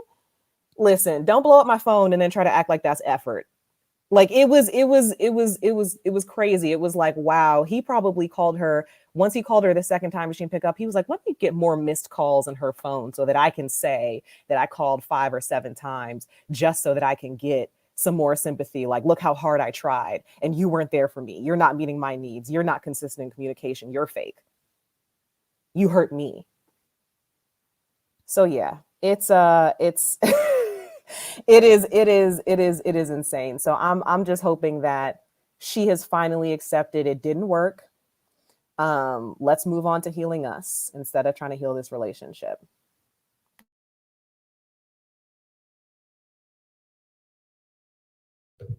My bad. Yes, appreciate it later. Love. Good start. Like that. Max, hit us up, man. Because I know it's been a little while since we had you on here and shelled out. I know Chris and Paige is your favorite topic. So what's your thoughts on Chris and Paige? Chris and Paige. What do I have to say? With Chris particularly, he's very image conscious. And he's very conscious that the cameras are there. I don't know if you guys have seen a couple of times he's actually made eye contact. I'm just like, wow, okay. Like, I don't know if you know that we're watching you. And it was just a shame for me, because I think when you are so image conscious, you're also performance based. Yeah. And I think he's often performing. If you think about the dates he suggested, right? Let's go and play basketball. Oh, I don't know how to play it. Oh, I'll teach you. And then the whole time he spends trying to prove how good he is. Oh, let's go and play pool. Oh, I need to win this game. Oh, I don't want to do Bible study. Why? Because I can't lead it well. So constantly, all he's thinking is about how he's being perceived by people watching. I'm going to come in this suit. Remember when he asked her, he says to her, what's your, 5-year plan or your end goal? What did he say? Well, mine is to make 3 to 5 businesses with over 1 million. Like, come on. Like, this is not the space for that. Because when she's trying to have genuine conversations and she's asking him, okay, you were engaged before, tell me about that. Oh, you were 20. How long were you dating? Oh, I'm not going to tell you that. Why? Because it's all damage control. I feel like the only reason he's here is to save face and rebuild his brand, because he knows that the show is so wide stretching that at this time, if he really wants to make a comeback with his business and his finance, he needs to make sure he has a good platform to do so. I don't think he's here for her at this point. I think it's just, you know, this is why he didn't want to be corrected by the pastor. This is why he mentioned that he bought a Mercedes-Benz after he already bought it. It's all just him doing damage control and making sure the image of him is well preserved, which of course is way too late for that. I mean, that boat has sailed and arrived in another continent. So I really think there's nothing that can really help him in this space, but he can try at least. And I think when Paige said she went to go and see her mom, and that's why she couldn't accept his call, I thought that was very telling, because you know good and well you cannot take his call in your mom's presence, because none of your family approved this relationship. You're doing this on your own. You know that. You can't be taking this call with your mom there, because mom has told you, lock it off. So you can tell that the reason why her family are not about is because she's doing this in secret, because she couldn't come with her chest and do this. And you know what's really interesting is I understand the idea of her being in love with marriage, but she's also scared of divorce. Earlier on, it was said that she's trying to break this curse of divorce. But instead of breaking it, she's trading it for a whole new curse. And I'm just trying to understand, sis, when are you going to let God get involved in that? Because if you want a curse to be broken, this is now God territory. Like, facts. This is just something God can do. This is not something you can calculate. It's not something you can work hard at. If you're in cursed territory, if it's a spiritual warfare, you're going to need the Holy Spirit. So I just think for Paige, she's finally understood, I can't do this. This is a spiritual battle. I'm not going to be able to break this curse of divorce. So let God be God and me be human. And I think that humility, that humility that we all experience in life, when we realize, let me be human and let God be God, is what she's going through. That, okay, I've actually come to the end of the road because I kept saying God, God, God, but God's way back there and I'm over here. So I think this hopefully is her stepping back into alignment and saying, do you know what? I've been trying to fight this curse, but I really can't do it in my own strength. And if that is this step, then I think we can see good things to follow from it. Hopefully it is, but we'll find out. Okay. Oh, Chile. Okay. Candice, talk to me. What you saying, man? Paige and Chris, what's going on there, man? So Paige and Chris, I have to admit, last night I was really sad, actually, when I saw Paige get upset and cry at the end, because I feel like I don't think she really has learned her lesson in this. I feel like, just kind of piggybacking off Max, she said that Chris is doing damage control. And I feel like Chris is controlling. So whenever she tells Chris to do anything, he always combats her. Like, Chris, can you break the balls for the pool? No, you do it. Chris, can you lead Bible study? No, you do it. Like, whatever she suggests, he's not going to go with it. He has to be the one to grow. With that being said, controlling people, they can't control somebody who's not broken down, which is why he has been breaking her down this whole season. So I feel like that last little scene where he was like, you haven't called, this is basically your fault. And she tried to speak up for herself and he shut her down again. And then he throws this is basically, we're done. He shuts it down, not her. I really wanted her to be the one to leave. So she could have walked out with some power, but instead he did. So I feel like she walked out crying because she was broken. And my heart broke for her. Like, even now, I feel like I'm about to start crying, but I feel like I felt so bad for her. So that's kind of where I am with Paige and Chris. I just feel really bad for her, and he pisses me off. I wish she would have cursed him out. I don't even curse, but I wish she would have cursed him out. Give him that Kirk Franklin. I hear you. He needs something. Yeah. I hear you. All right, Lola, Smoke Artist. What are you saying, man? Chris and Paige, what are we saying, man? You know what? Let me. Paige is. I was a little callous last time I talked about her, so I'm going to be considerate, but I'm not impressed. She might be coming to some realization, but that's left to be seen. She's been here before, so let's not be deceived. And I kind of heard you guys talking about initially how she's been showing up this particular episode.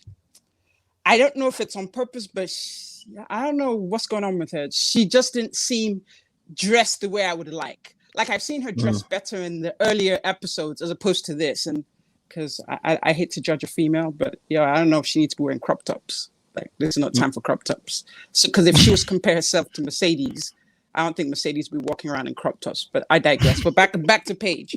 You know what? With Paige, I hope the best for her. Hopefully something will happen. And the only reason why she's backing off now is because every time Chris tells her, "I don't want you," she's not making that decision herself. So trust and believe, if he was to come back, she'd take him.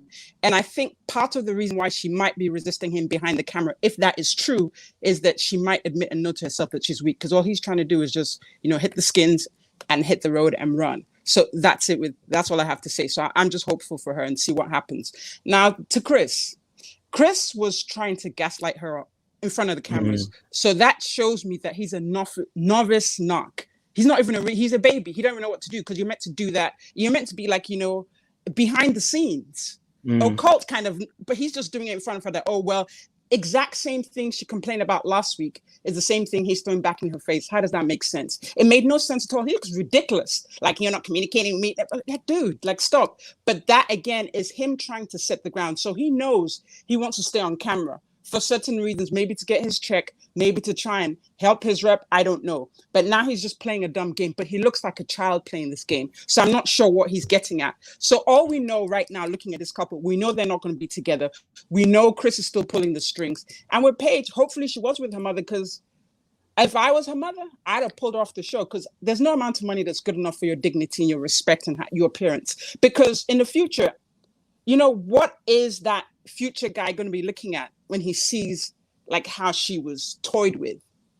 So yeah, with Paige, I wish her the best. I'm not mad at her anymore. I'm still indifferent, but I'm not going to be cold with it. I'm going to just hope. But I know that she hasn't discovered herself yet. If he comes back next week and says, "Hey baby," she's going to come running and go to bed with him. She's not just going to talk with him, she's going to go to bed with him. So you know what, with that couple, we know they're not going to stay together.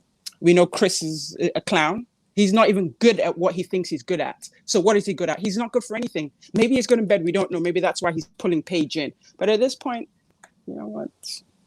I'm more interested in other couples, but I'm not going to be as mean this time. I hear you, Lila, still. Shanae, you're there as well. Talk to us, man.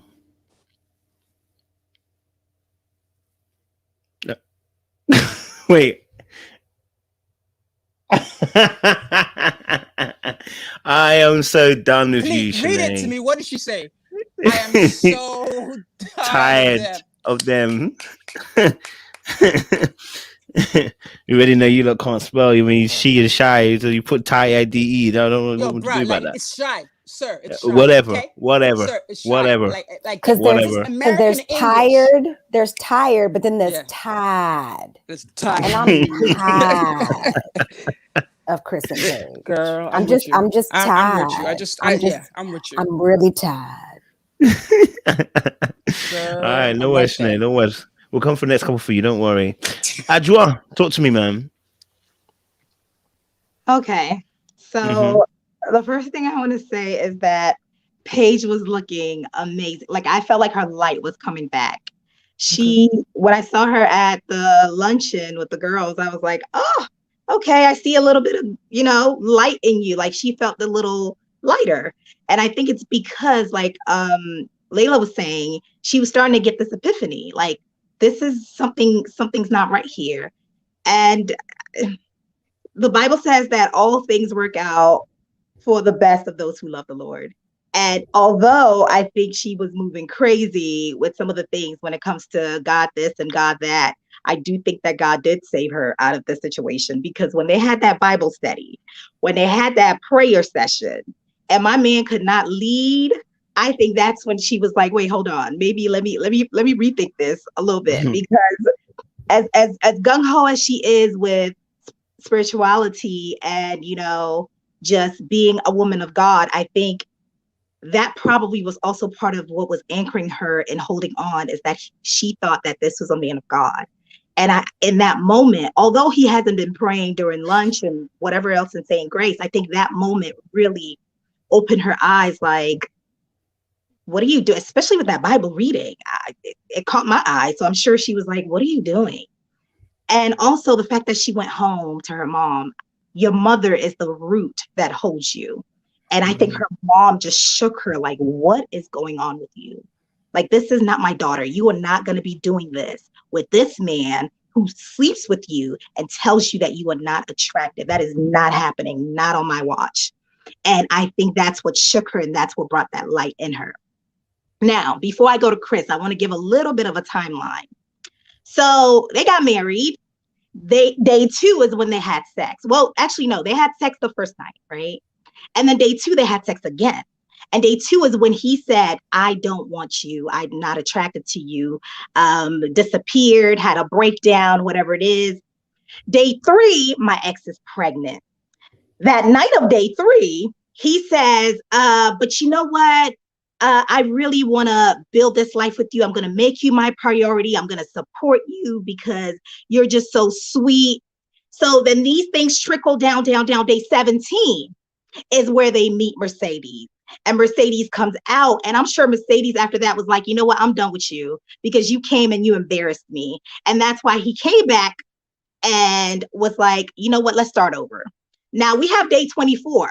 Day 24 is when Dr. Viviana came and sat with them. And this is where it gets dicey.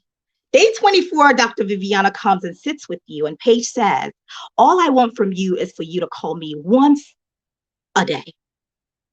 Once. He says, nah, that's too much for me. I can't have you calling me. I can't have you telling me when to call you. That's just too much for me. Let me see, day 24, day 24. We go to day 27. That's when they have the Bible meeting, prayer meeting, whatever it is.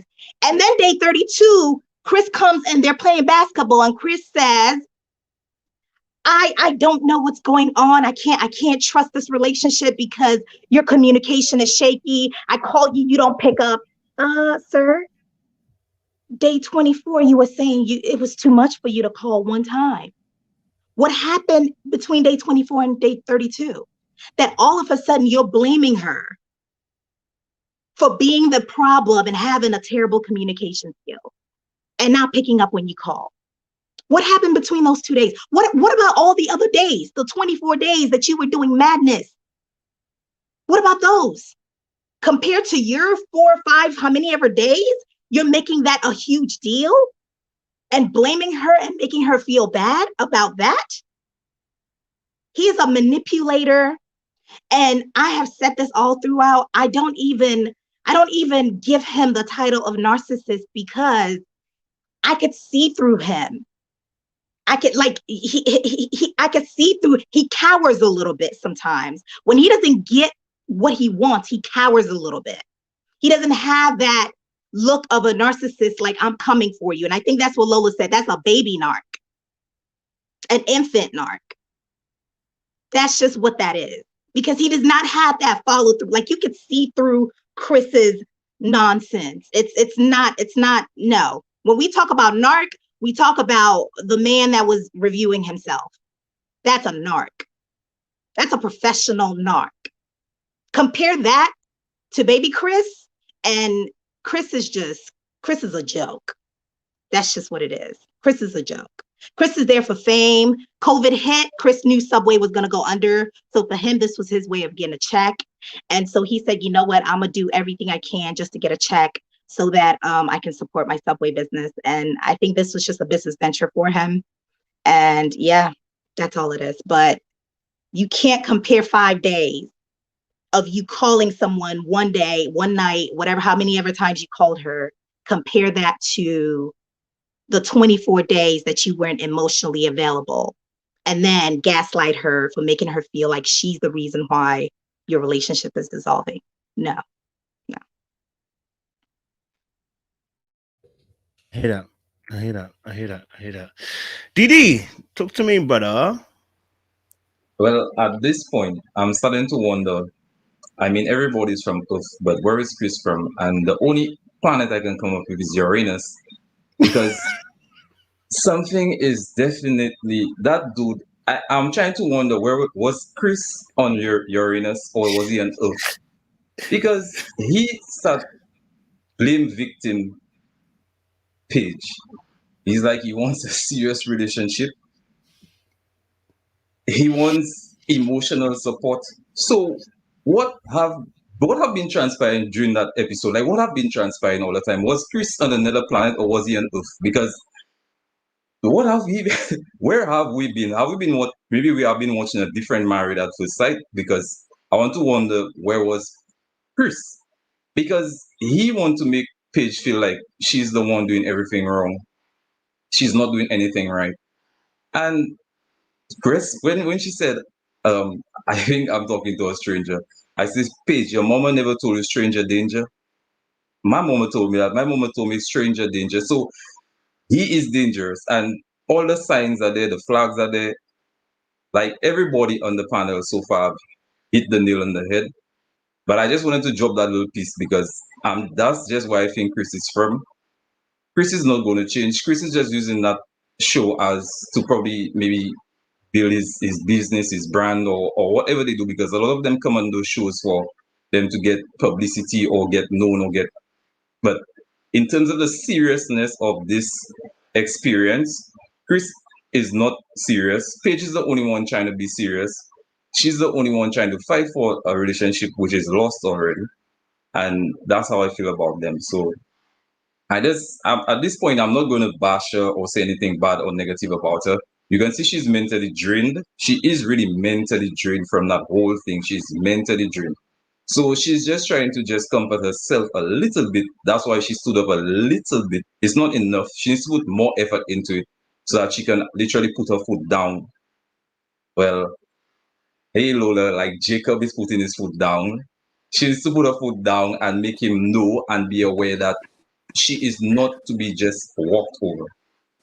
But I just hope and I pray for her that if she have a relationship after Chris, she goes into it with what she's learned from this experience and not go into it with the same thinking. Because you need a sign from God, yes. But God help those who help themselves. That's just a saying I've been told when I was a child. So you need to help your Paige needs to help herself. And that's what I have to say about that, because I really don't want to go. I feel sorry for her. I'm still feeling sorry for her. And I will always continue feeling sorry for her. But I just hope she gets the courage and the help she needs to stand up to him. And whichever relationship she have after him, she does the same. I hear that. Christian, you're the last person, I guess, on the Chris and Paige before we move on, because I think we've exhausted Chris and Paige. You know what I'm saying? What's your thoughts on Chris and Paige and your sentiments? So I was actually a little bit proud of Paige this episode, and usually she gets on my nerves, but today I was like, okay, sis, I think the lights are starting to open up. She's starting to open up her eyes. One thing I noticed is that she used to get really giddy in his presence. Like she used to be smiling and just excited to be around him. And I noticed this episode, she didn't do that. Every single time we saw them together on the camera, she was intently listening to everything he said. And she was so present in every situation. So usually she comes in and she has these preconceived notions of how she wants the situation to go. And then today she walked in and she was like, let me hear what this guy actually has to say. And I think actually what Adjoa said after the Bible study, that's when she started doing that. She's, what is this guy even about? Because I have these ideas of what I think he is and his potential and what I want him to be, but what is he actually? Like, what do I have in front of my face? And so that's what she started doing. And so I think because she was so present, that's why she was so embarrassed when he started flipping the script on her and doing the little gaslighting thing. Because she's like, because that was actually her. Usually when she gets embarrassed or she gets annoyed, we see her kind of like spewing scripture and just being like, you know, I'm trusting God. And, you know, we have this covenant and all that other stuff. And today she didn't do that. She just broke down and cried. There was no mention of God anymore when she was crying. And so I was like, okay, yeah, realize what's in front of your face. No more scripture spewing and actually look at what is in front of your face.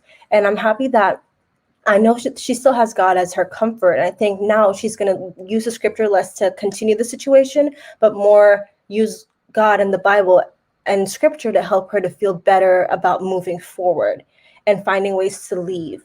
So that was good for her. And I really appreciated the conversation she had with Haley and Bree. She was happy. She was excited. She was just nice. Like, I actually really liked her in that scene. She was giving even good relationship advice to Haley about Jacob. And I was like, who is this? Because I haven't seen her before. And she seems like a girl that I actually get along with outside of like what I see on the show, right? And I would get along with her in real life. So I was happy to see that side of Paige. And I was like, okay, sis, I'll give you this one episode, but let's see what happens next week. All right, Chris and Paige is done. Let's get on. Let's move on, guys. Eh? We've got them out of the way now. All right, we can have a real conversation now, innit? Got them out of the way. If Chris is watching, blessings. All right, so like, no, I didn't say he is. I didn't say he is. I didn't say he is, guys. I didn't say he is. But more than likely he is. Anyway, so obviously we have some other couples as well. Wait, did you just do the cross? Yeah. So obviously the other couples that we have Hailey and Jacob, and I think this is a really good conversation to be talking about because I really think Jacob is, MVP today, bro. Man, when he doesn't feel it, he just says it. I'm not feeling it right now. You are, and he's getting closer to the crux of getting her to be very honest about. Listen, sis, you're not being honest about why you slept with me. Let's keep it 100% all the way true. Why did you sleep with me? Because you're not being honest, and that's what's causing even more unnerving behavior. But yes, let me go DD first because listen, he's a resident anti-Jacob. So let's go to resident anti-Jacob first to give us the news on that side. Go for it, Jake. I almost called you Jacob. Go for it, JT. This episode, I kind of swear a little bit to Jacob's side because Hailey is doing too much. I'm sorry, say that again, sir. I didn't hear you. Say it for the people in the back. You could have put me in the spot, but yeah, go ahead, sir. Say it louder. Hailey, I don't know whether right now I just cannot believe anything that comes out of Hailey's mouth. I can't because she just go and she lies a lot, and you can see otherwise as to what she's saying. It's not factual. Some of the stuff she's saying, like one time she said that he haven't fed her for 2 days. I was like, the man haven't fed you for 2 days and you're still alive. So I don't have much to say about it because but it's okay, DJ. The two of them, they will not make it. That's what I would say about them. They will not make it. But I just like the fact that Jacob told her what was on his mind. Like he don't sugarcoat it. He just tell her what it is. And he needs to continue doing that. And like he said, he'll just wait until the rest of the 8 weeks so then they can go their separate ways. But Hailey is starting to get to I'm starting to get to a point where Hailey is starting to make me still don't like Jacob, but just not say anything about Jacob because she's doing too much. I hear you. Obviously, residents who took up for Jacob and that. Yeah, me, Lola. Yes, President Jacob. Waiting for this. All right, as the president of Team Jacob, you know what, Didi, I will accept an apology in writing, but that's okay. You can think about it and have someone write it for you. We have no beef here, sir. We fam, but just write it nicely, and you give us a little. I won't ask you for money, maybe just a box of chocolates, and we're square. Boom. All right, so let's go to the business for today. So first of all, like you said, Kojo. He is constantly communicating the way the others need to learn how to communicate, first and foremost. So now they're sharing a bed because where was it? Dr. Viviana suggested it, and it's still very awkward. Auntie Karen is just not having it. But he is consistently bringing her attention to things. He mentioned, he's like, he is saying that, there is a lack of connection, even though we're sharing a bed, nothing is going on. And yeah, he's pushing it, but he's forcing her to speak up because typically she'll do the Karen move, throw a rock and then hide her hands and then act like nothing happened. And I kind of like, when I'm going to call her soothsayer. It was the tarot card reader. What she said something about her using covert control. She blew her whistle. And I mean, she was trying to cover it, but you know what? That's what she's trying to do. And maybe she doesn't even know she's doing it. Maybe she's always operated like that. Another thing against Hailey. Next thing, something that kind of touched me this week when he was speaking, when he said that, some days he'd wake up feeling dead inside and other days he felt okay. So this guy really does like her. And I really did feel for him there. Like he really wants it to work. But even though he wants it to work bad enough, he's not willing to compromise or not create boundaries. But when he said that for a grown man in his late 30s to say sometimes, and it's an adult thing, and it was honest and transparent. So I admired it, but it made me feel sad. Sometimes I wake up feeling dead inside. Like, whoa, that's some pain. Like he's hurting because I guess he's imagining what could be. But you know what? Sometimes you don't know what God is saving you from. So God is shutting that door because he's saving him for someone else who will appreciate him. So moving on to the next thing, even with the hugs that Dr. Viviana had suggested, he's like, she'll hug him and then kind of pull away or grimace or make some kind of disgusted expression. Man, she's breaking down his, she's really breaking down his self-esteem. But we'll keep going. And then last of all, they're having that conversation and you can see that he's not giving, what I like? He's not giving her room to hide. Like now he knows her MO. She doesn't have the opportunity to throw that rock and then hide her hand. She might lift up the rock and he would just hold her like this and then just kind of say, you know what? No. So that's what I admire about him. He's still consistently hitting the ball at the court, even though he's in pain. Can you imagine if he was feeling like himself? He would be amazing. So, I know I have other of my fellow members are going to say some more about him, but you know what, Jacob, I'm proud of you. Keep it up. Don't worry about it. You know what? Karen, what's her name again? I just keep calling her Karen. I can't remember. Haley. Haley really is, she's just here because sometimes we're meant to learn something when we go through something. So you don't get a testimony unless you've been tested. So this is a test for him. There's something he needs to learn from this, something he needs to grow from, something he needs to build, a muscle. As he's preparing himself, that special person is going to be there for him. So yeah, I'm proud. But that's all from Lola right now. President is signing out to the fellow members. Appreciate the love. Let me go outside of both of the camps of Team Jacob, Anti-Jacob. Let me go to Max. Max, what's your thoughts on Jacob and Haley's situation? Especially specifically as well, especially when Haley unfortunately went to the tarot reader and the tarot reader still told her you ain't on job. And she was still trying to get Jacob to be in trouble as well. Like the character's like, listen, you've got some defensive energy, you need to work on that. She's like, what do you mean? We need to work on that? No, you need to work on that, sis. What was your thoughts, Max? Yeah, I thought that was so interesting. I think Haley just wants people to affirm her opinion. So I think that's why she went to her tarot reader to get like some sort of affirmation. So when this lady, not that I really believe in this stuff, but when she at least gave the advice she did, it was so interesting to be when she was like, oh, you are trying to like covertly control me. No, I don't really think that. But the person you trust has just told you that. So now what? And then there you go, there's Jacob and he's like nodding like yeah, you know what, this stuff is kind of hitting the spot still. And it's just so awkward because it's like, how many people are going to give you advice and how many times are you going to deflect or reject it? If you've been out of a relationship for 7 years, you would think she would have a willingness and come with some sort of a teachable spirit, but she hasn't. Which is just confusing to me. Like, you say you've been out of the game for so long, so why are you not willing to hear what other people have learned in the game? Like, what do you plan to do? You're now in this marriage. It's going to be a lifelong process of learning. So when are you going to get ready to learn? I don't understand. If you're not ready to learn now, at what point can people teach you? Because I feel like Jacob is being so considerate and he's really trying to mold to her. But at the end of the day, she just doesn't want him. And he's come to that realization. And I kind of feel sorry for him because I see an insecurity over his age. When he keeps mentioning, I wanted love before 40. Does she not like me because I'm old? And so maybe that's where his attachment comes from the 80s, because maybe that's the idea of youthfulness. And it kind of takes him back to a different part of his life. But one thing I want to kind of note about Jacob, which I found quite interesting, because I know that people were saying much earlier on, that he potentially might be socially awkward. But do you guys remember that scene where she asked him why he was wearing his watch the way he did? And he said, oh, I wear my watch like that so that I look down at the time in a kind of in a way that's kind of hidden, so that people don't feel awkward that I'm looking at the time, because he's being so considerate. That little act showed me how considerate he is.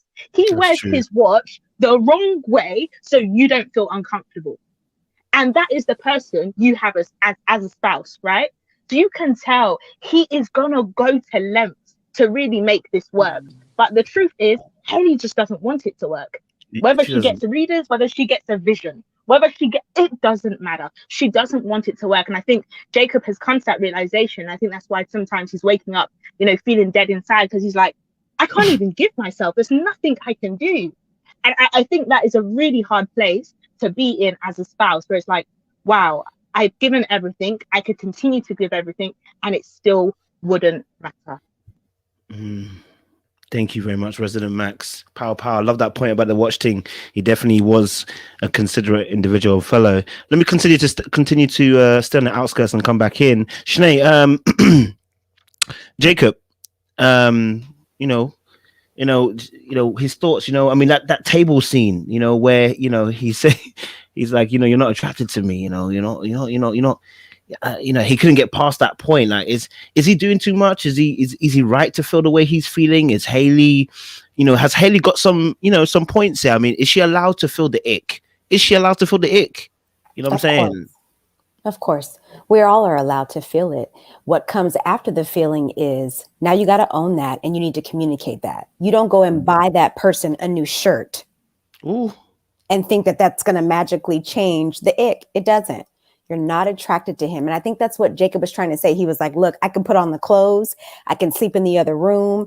I can keep my dog at my house. And you're still not going to like me. I could stop eating steak and eggs. I can chill on the onions. I can remodel the house, take out the 80s theme. And you're still not going to like me. I was thinking to myself, like, at his big age, I wish I would be sitting up here changing the very essence of who I am for someone that doesn't like me. I get it. I've liked people before that were attractive. Maybe he finds her attractive. But as soon as I felt like it wasn't reciprocated and they don't like me like that, you do have agency over your emotions. You can stop that. Stop, Jacob. She's not feeling you. And he's getting to that point, I hope, where he realizes that there's nothing else that can be done here.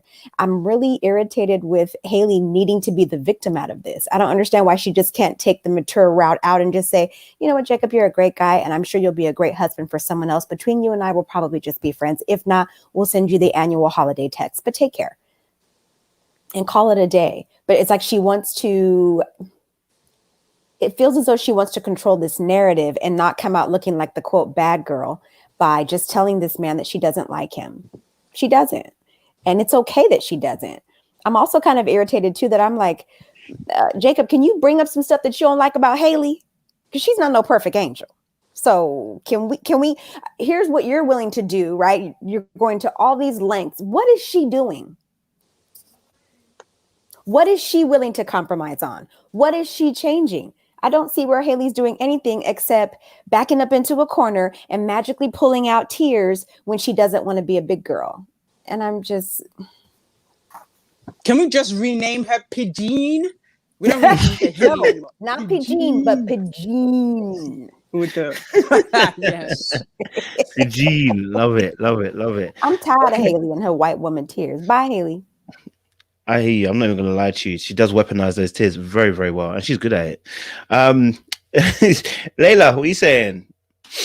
I'm now coming into my Go on, Layla. Well, I'm actually unaffiliated. I declared on the last live, but yeah, I saw the same thing. It's so funny. It's like the tarot card reader, even if she has no skill at reading cards or however tarot, I know, she was lying the whole way through, you can tell.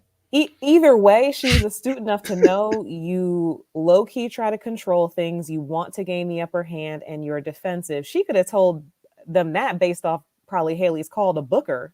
First of all, you're getting your person in that you're familiar with. You're trying to gain the upper hand.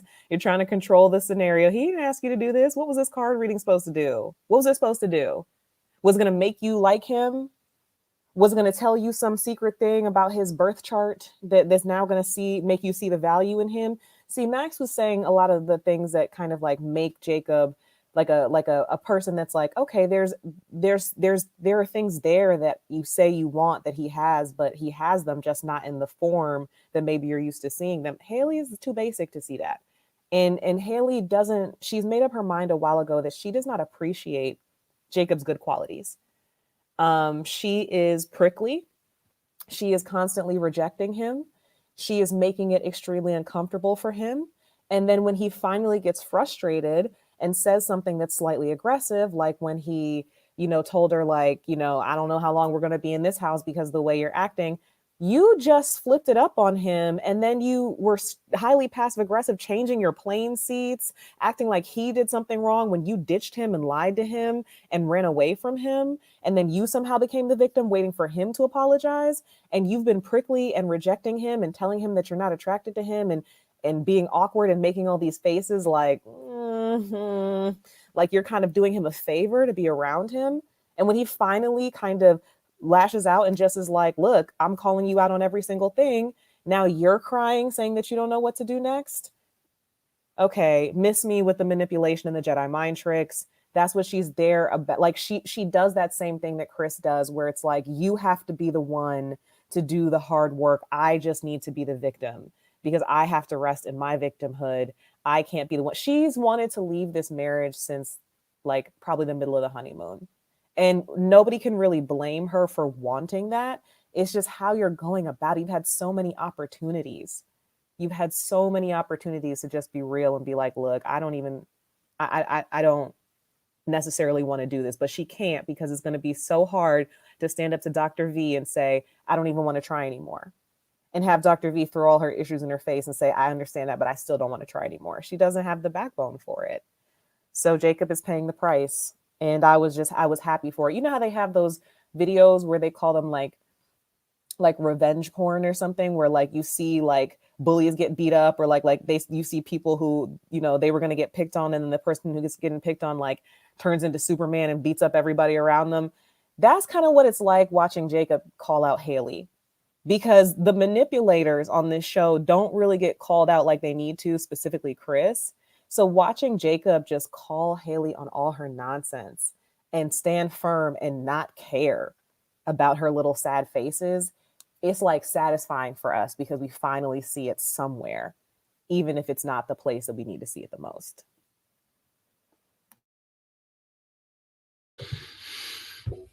I'm with you on that still. I'm with you on that. Let me come a little bit center focused. Wait, who hasn't spoken? Candice, I know you haven't spoken, right? You haven't spoken about Jacob. You haven't spoken about Jacob. Who wasn't? Adra as well. I don't worry. I'll come to you last, Adra. Don't worry. Yeah, Team Jacob. We know you. And Kristen as well. Okay, cool. I just have to make sure. Listen, I lose track sometimes, you know. Candice, talk to us, man. What's your thoughts about Jacob and Haley? All right, I got my notes here for them. So y'all know last week, I wasn't Team Jacob. I'm definitely not Team Haley.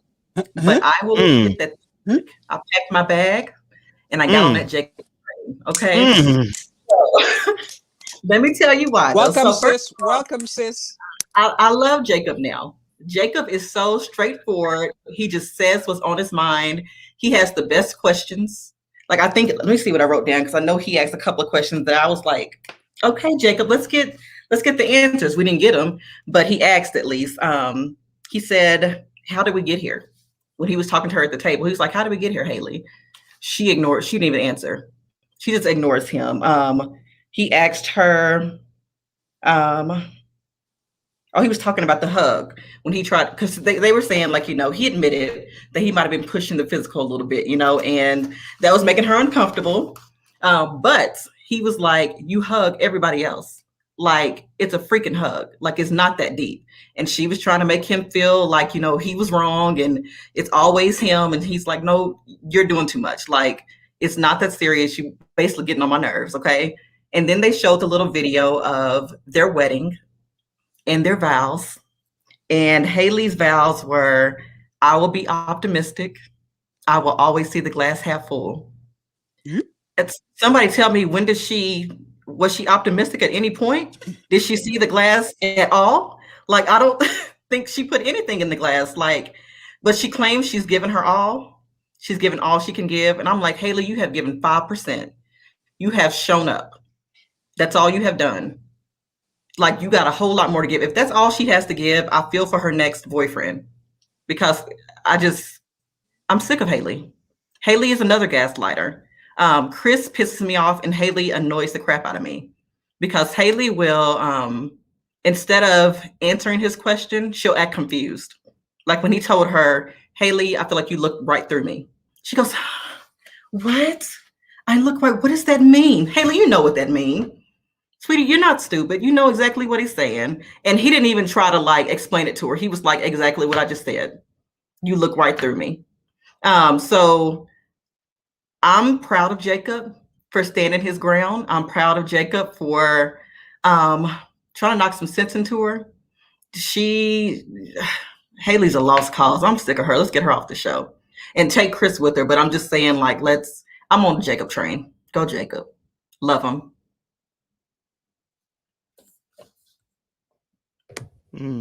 Okay. Come It's and good to ride see the that people are train, the jumping. choo-choo train, choo-choo. I mean, you know, there's bad people on the train, but none of them are trying to date Jacob. But, you know, Bruh, like, yeah, like, who said that? We didn't say that, like, sir, let us be. You just follow. Just saying. Okay. Just saying. Nobody wants to date him, though, innit? My train is full right now, sir. You hate it. So well and good. Just running on the side. You're walking. I'm on a train. That's okay. You don't want to be dating. Kristen. Kristen, talk to me, talk to me. Team Jacob, Team Haley. Who'd you back? Team Jacob. Don't even ask the question. I already know you. But first of all, that tarot card reader just regurgitated all the information that they told her and said it back to them and just flipped it around and made it sound nice. But okay, the tarot card reader was defo Team Jacob. I was like, thank you, sis. You see it, I see it, we all see it. Maybe Kojo and Didi starting to see it, but we'll figure that one out. But at this point, Jacob should be the card reader because he reads her to the T. He reads her like an open book. He reads her like it's a 7th grade level reading book, and he's at a high school level. It's so good to see.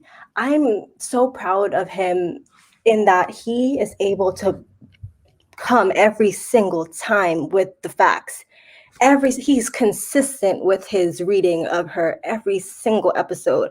And so I'm happy that he never backs down. And even though you can see him losing confidence kind of quietly, he never loses it publicly. And he is so aware of his actions. One thing that I remember that he said was like, he said, you act like I'm not in the room when I'm right next to you, when they were at the vineyard. And I said, oh my gosh, if he can tell that she's acting like he's not in the room when he's right next to her, that would suck. And no one ever wants to feel excluded, and excluded in a marriage. She really is treating this like it's 7th grade and he's a part of the group that she doesn't want to be a part of. But they're right next to each other and they're supposed to be the group that everybody else wants to come and hang around with. So it's crazy to me. And then one thing that he does, which I'm happy that he notices, is that her story does not change. Her story is always consistent. When she started talking about, I'm just waiting for you to open up, and usually I'm just waiting to open up, and usually, I get along with everybody. What are you trying to say? Is he somehow a nobody? How is he different than everybody else you've been getting along with? Or do you only get along with a certain type of person? Because getting along with everybody isn't what this is looking like. You get along with the people you want to get along with, the people who are just like you, basically. You get along with everyone who is exactly like you.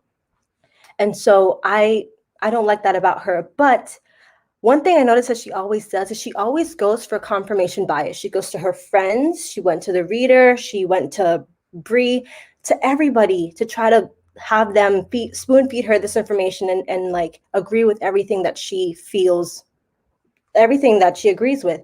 And consistently, every single time, everyone that she has gone to has been like, no, girl, you're wrong. You are so wrong. And she does not listen. She went 3 different times. Babes, how many times do we need to tell you the same information? At this point, you're in the wrong. And so you're either going to have to tell him to his face, I do not like you. I do not find you attractive. I do not want to date you. I'm so sorry about it, but we're going to have to split. Or you're going to continue feeding him a lie that he obviously can see straight through. So I don't know what I have to say. I mean, the only thing that is commendable about Haley is I saw her hanging with the sisters this week. I was like, okay, I thought that was going to be Clara, but I mean, you could hang with us if you want. I mean, don't really like you, but you can hang with us. But I'm just happy with Jacob. I've always been Team Jacob, and he's been consistent. He's been feeding me energy every single episode, and I like him. Anyways, but that's all I have to say. I hear that. I hear that. I mean, obviously, I mean, before I go to Ad, obviously, I like Jacob too. I mean, I like the way he handles Haley. You know what I'm saying? He gives her strict boundaries, lets her know that he's not feeling something. You know what I'm saying? So I rock with that. Say this. Go on. She makes him feel bad for her not liking him. Did that come out right? Who does that? Is that, I don't know about the little psychology stuff about it, but is that what gaslighting is? Pretty much. That's what it is, right? So I Pretty feel like that also. Don't make him feel bad because you don't like him, babes. Just leave the situation. So Kojo, you want to ride now? Listen, pride is gonna stay in the way. Listen, I never rode for Haley. Right? I never rode for Haley, man. I never rode for Haley. I already said that she put on the whole 2 days not eating stuff. I already said that. Do you know what I'm saying? That was too much. That was way too much for me, boy. I had to go up that ride real quick. I just wasn't necessarily full team Jacob because I felt like you know what? I'm gonna be very honest. All I need Haley to do is just be honest and truthful. Okay, listen. Number one, you used them in sex. Let's keep it honest. Yeah, you thought you wanted to use it to find out if you could like him, right? You tried. That's why the sex was happening. Because from what I'm hearing from Jacob, it's not just the like he wants some physical affection. That's what he wants, right? And there's nothing wrong with that. That's right. Standard. So that's why he mentioned about the hugs and the fact that she has and I'm not gonna lie to you, if a girl felt disgusted to hug me, I would end the process right there and there. Yeah. What are we talking about? Yeah. You're disgusted with a hug. Listen, we don't need to talk. Because if you feel like that, that's a very visceral, heavy reaction that you have to me being near you. No, we don't need to talk. I don't need to hug everyone, and you can't hug him. Exactly. Yeah. I can't do that. Adjo, welcome to your camera, girl. Which is why I don't understand why he would still be even trying to pursue. Yeah, what happened to Adj? He's a nice guy, isn't it? He's a nice guy. I mean, he is a nice guy. He can be a nice guy, but literally, like, why would you be? Because now it's like he's chasing her down when it's clear that she just has nothing for him. And I'm like, for you to say that she makes you feel like you're not there, I'm like, well, then what about her is still attractive to you? If someone makes you feel that way. You know, certain people, like when they're pretty, you give them a little bit more leeway to just kind of mash up your life a little bit more, just to, you know what I'm saying, to make sure that they're actually mashing your life up properly. You have to let them mash it properly, you understand? To make sure that you really mashed it up, you understand? She's not Janet Jackson, she's not J-Lo. It's pretty privileged, man. It's pretty privileged. Okay. All right. So I'm just saying the way that she's made him feel, like Lola said, dead inside. There's no way that I would want anything from anyone who made me feel that way. Like that instantly is how I can now not be attracted to you. I can see where he could have started it, but once she makes you feel those types of ways, shouldn't the attraction be off? I don't get it. I mean, attraction might not go off, but you shouldn't. You just don't want to be near that. Do you understand? Yeah. You know what I mean? Andrew, are we saying? Are you there? Yeah, she's here. She's had something on the camera, but I am. But I think Didi is messing with my camera because he knew I was going to be fine. Didi, I don't appreciate that because I don't understand what's going on right now. She didn't say Chris. She said Didi. I don't understand. You back. Am I? Didi released You're back, yeah. Didi released you. Didi, yeah, you back. I know. I see. You're Didi, coming. Thank you so much. I really appreciate you for releasing me because this is very important. For me to say. Number one, I want to thank Sophie Hannah for yesterday helping me realize that sometimes people come in different packages and it may not be what we want. But yeah, Jacob, I want you. I do. This is a confession. I am confessing. Hey! I want Jacob. In your face, Didi. I will. What? I'm done. What? I will date Jacob. It is absolutely concrete. I will date Jake. Listen, a man who knows what they want, a man who is introspective, a man who is considerate, a man who is caring. I remember at the wedding, Haley's family was like, when she gets mad, give her a little bit of space. That's exactly what he did the first time with the whole Haley lying situation. He actually gave her space. He was the one that said, I'm going to move into the other room so you can have space.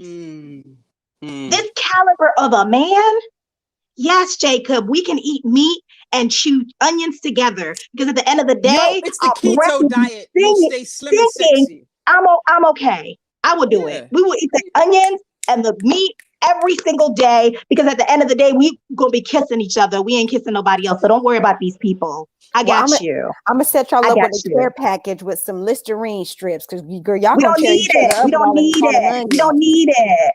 It's Didi, gonna mess can you the say flow up. something? We don't need it. Didi, say something. Angela, You No, scared? Didi, don't interrupt my I'm flow, just giving please. her respect. Let her get done talking. I'm giving her respect. Thank you, because I will interrupt you and people are gonna come for me. So please do not interrupt my flow. I'm flowing right now. Go ahead, sis. Go ahead, sis. No, but for real. Like seriously, he is attractive to me because that is the level of character that, as a woman, makes you feel safe. The thing about Haley is Haley came on MAFS because, and when I say MAFS, I think sometimes people don't understand, but I'm sure we all do. The reason why Haley came on MAFS is because she doesn't like anybody. She finds fault with every single person she meets. And so she thought, I'm going to go in here, and because these are experts and I'm answering all these questions, they're going to just create the perfect man for me. And then there's going to be no reason for me to not like them because I've answered every question and you're going to give me exactly what I asked for. Maybe she doesn't watch the show. I don't know. But I think that's why she came on here. And so once she met Jacob and realized, oh, shoot, I can't even work with this. And the D was in D'ing. So she's like, okay, now I have to resort to a different plan. She's trying to find people to validate her reasons for not wanting to be with Jacob. Every single person she goes to, she wants them to just help me make this about him so that I can leave, because now the cameras are on me. I can't do what I usually do in real life, when I flip the script and I make it about them, and then, I just get away with it because nobody's there to check me. Now the camera's in my face. I can't do that. I can't make it about him. So I need somebody to help me validate the reason why I shouldn't be with this man. And she can't find none. Not even, the cards are not even in her favor. The tarot cards are not even, they are perfectly aligned because one got a 6 and an 8. And you know me, sometimes I butcher things, so I don't know if it's an 8 or a 6 or whatever it is, they're aligned. And she's still sitting there like, dang it, what can I do now? She has no clue what to do because she does not want the man. She's never going to want him. And Jacob clocked it. Oh, Jacob, listen, if you're watching this, I'm just saying, I could cook some jollof rice for you. I'll put a lot of meat in there. I can make some banku with a lot of meat. I will show you. I'll take you to Ghana. Hey. Okay. I'll take you to Listen, Nigeria. Come on, Jacob. It's never too late. Side. Lola, you never mentioned that you were interested. How are you putting your application in? Jacob is not invited to come to Guyana with me. They can go for the two Thank of y'all. you, Jacob. Wait a All minute. these women, although they are my superior, Time out. they never mentioned your name, Jacob. I was the first one who came riding for you, so you know where to, you know where it is. Are y'all really about to fast track Jacob from the cookout and now he's going straight to the motherland? How? What you talking about? Jacob is mine. Of course he's going to the motherland. He is mine. Can he at least come to the cookout first? Yeah, you have a point. No, can we at least get a game of dominoes going with before he go home? Let's see how he does. You know how Gorilla Glue girl was verified? You know how Gorilla Glue girl was verified? Jacob is verified. He verified? I got your fighting talk. Damn. No, but seriously, Haley has issues. Haley has very deep-seated issues. She is not done with that relationship. The old relationship she left, she really has never left that relationship. And so she finds fault with every single person because that person is not the guy from 7 years ago. That's really what it is. She just wants that guy back. And he does not want to come back because she's playing Chris and impregnating people. And right now she doesn't know what to do because that's who she wants. And if she doesn't get him, no one else is going to do. And yeah, so good riddance, Haley. And for everyone who's trying to come on our team, I hear bandwagon. Does that really kind of? Sis, But yeah, there's space on the thank you. train. They don't have to have him, but they can ride the train. You know, Yep. let's be nice. Is As there the a president, fee? of the Are team, they paying? Like, are they paying some dues? Like, what's going on, Lola? We gotta have a meeting. Like we start real quick charging. We're meeting gonna and figure start this out. charging for the train tickets. Okay. Don't worry about it. We got this. Yes, Fred. Can't believe Yes, Fred. JK's getting this love. It's mad. I'm walking. I'm Okay, you wanna walking. quote Usher. You said these are your confessions, but just remember Usher has a song "Let It Burn." So just be careful you don't get burned.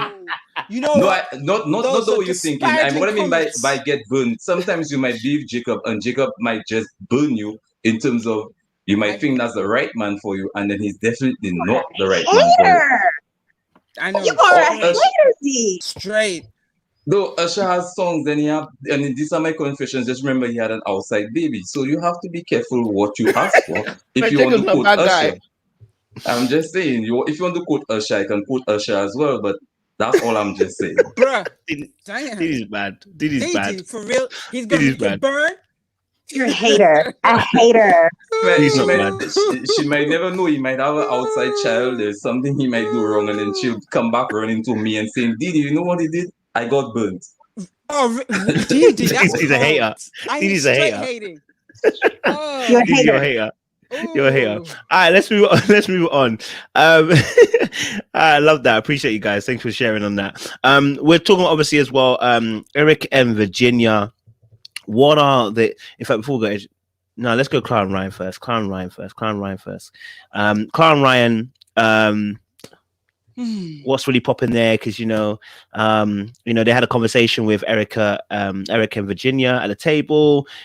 She was saying, within 6 months, if he hasn't told me he loved me, then it's looking like I'm gonna be out. And then obviously as well at the home, she was basically, I don't know how much stuff she's got at her home, but she wants to move the home inside the home, like literally. She wants to put her house in the home, and I listen. I've got no problem with her moving her stuff, and it just sounded like she really wanted to literally do a lot in a short space of time. So, what you guys' thoughts on Clara and Ryan? Is it who's at fault? Is they both at fault? What's the things they can work on? Like, what's the issues here? Can they make it? Like, what's your guys' thoughts? Let me. Oh, Lola, you're blowing already. So go on, Lola. Okay, you know what? So this is really brief. So we've been gesticulating as to the reason for him holding back and not going all the way because he's getting some kind of favors. And that's what we're assuming. But the question now is he getting some favors or is he not getting anything? Because now I'm getting a sexual vibe from him because he seems like anytime the question of getting intimate, even when he asked the question like, how would you like me to approach, getting intimate? Like he seems so disconnected when you talk about intimacy and sex. Oh, and love. Like he just seems completely disconnected. So I'm still wondering why this man is on the show. And at this point, I believe, how that lovely, in fact, Max, you're on tonight. I kind of used your analogy a couple of weeks ago about the drummer and then he's the praise worship leader. But at this point, I think, homegirl, Clara needs to know now and just kind of, burn up her losses and just forget it. Because at this point, I think they've got like 2-3 weeks left. Because yes, we know that getting involved intimately is not everything, but it's a big part of the relationship. And if they haven't even been able to do, like they seem to have a good rapport, like he slipped and called her pal during a conversation. That's exactly what I'm getting. Pen pal vibes. They're really pally, they can sit down and share a beer, but can they get intimate? Because you need some intimacy for that relationship to be sustained. Yes, you don't build it on sex alone, but they don't seem to have any intimacy at all. And every time that topic comes up, there's an issue. Now, I heard you guys saying earlier on that you feel like, she's a little bit pushy. I feel that she's beginning to see that, because the thing is, if she decides to stay or not stay, she's got 2-3 weeks to make that decision. So she can either sign the divorce papers or not. She needs to know. Are we going to work? Yes, we have a great rapport as friends, but then let's be friends. This is meant to be a marriage, and there's certain things that marriage is built on. A marriage cannot work, in my opinion, without intimacy, particularly for these young people. So if she's not getting it now, or not even getting the vibes, she's not even getting the vibes that he can't control himself, or he's struggling to hold himself. She's getting nothing. She's getting asexual, like a sisterly. It's like a straight line. she's not getting anything. So at this point, it's like, what is she holding on to? I think that's where she is right now, because she's beginning to see. That's what I'm seeing with them. And then, you know what, Didi, you said something. I was watching your show the other day when you reviewed it. What did you call him? The Wolverine. And ever since that time, I look at him and I keep seeing Wolverine. Like, it just seems crazy. But you know what? I don't even have a problem with homie, Ryan. I think he needs to say what he is. There's something we don't know. I'm not saying he's gay. I'm not saying he's a virgin, but I'm saying there's something.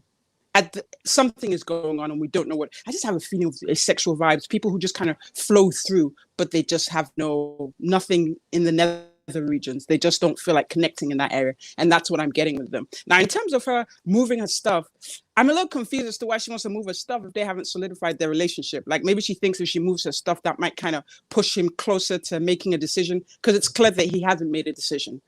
He doesn't know what he's doing. Even the producers, actually everyone's pushing him. Remember, there's a part where the producers were asking him a question about falling in love.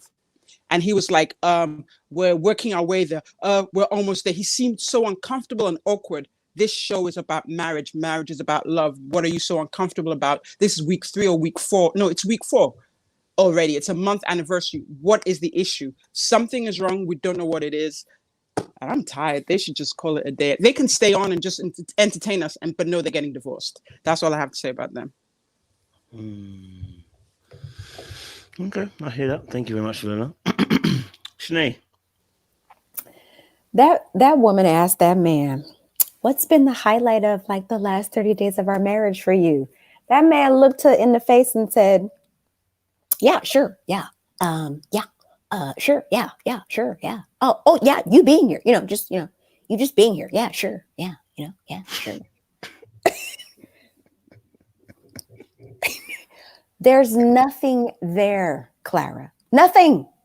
He couldn't even muster it. That man, he literally was like, yeah, highlight last 30 days. Yeah, sure. Yeah. Yeah. Just you, Yeah, just you. Yeah. I was like, this is so awkward to watch. I could only imagine how awkward it is in the moment. He don't want that lady. He don't want her. He clearly does not want her. But I saw on this episode that I don't think Clara wants him either. I think Clara just wants to be in a committed relationship. She doesn't even know what love is, because I would have said she wants to be loved. But Clara is one of the most emotionally unattached people I've seen in a long time. It's like she just wants two people to take up space, but her heart is like not there. Because I was like, okay, similar to Haley and Jacob, Clara is very perceptive. She can feel that it's nothing there, right? And if she's offering to do stuff and they're doing stuff, whatever, when somebody's feeling you and when somebody's not. And it doesn't take very much time.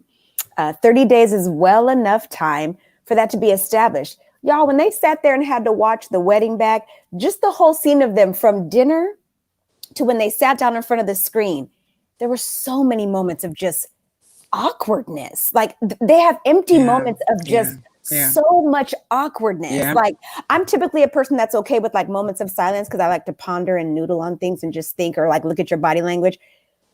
If I were Clara, his moments of awkwardness would make me so nervous. I would be like, so Ryan, let me ask you a question. Like, can you flip your little flat iron back and talk to me for real? Because I need to understand what is going on between me and you. Because I'm not getting anything, sir. Nothing. And sometimes you can see Clara, she'll like, they'll show a quick scene and she's just like, and I'm like, sis, like, there's nothing there. I don't know if it's the asexual thing, but I do like that perspective, because I'm like, maybe that is what it is. Whatever it is, though, there is something very disingenuous about Ryan. I cannot put my finger on it. Yep. It's something about him that is so disingenuous that it's just, I don't want to even watch their scenes, but I have to, because I'm trying to pull something. I've met a lot of people that are hard to read and hard to crack. Ryan is up there, like, wow. And I've tried multiple episodes. I'm like, let me go back and watch him again. I just can't get, I can't get it. But I do have to give Clara props, because she came to that house and got them cabinets all the way together. And I love it, because that's what a woman could do. Now, Clara, how much stuff do we have, sis? because your concern about your stuff has got me concerned. Like, Clara, here's a new term: consolidate. You can do that, you know. Anyway, I hope that she will. I hope that she'll get in tune with herself, and tune out of trying to make somebody like her, whether it's Ryan or some other man. Because I think Clara has a lot of issues that she's not even aware of that she has, and I just don't want to see her get in something that wouldn't be good for her. That's all I got. Yeah, sure. Yeah, sure. Yeah, sure. Layla.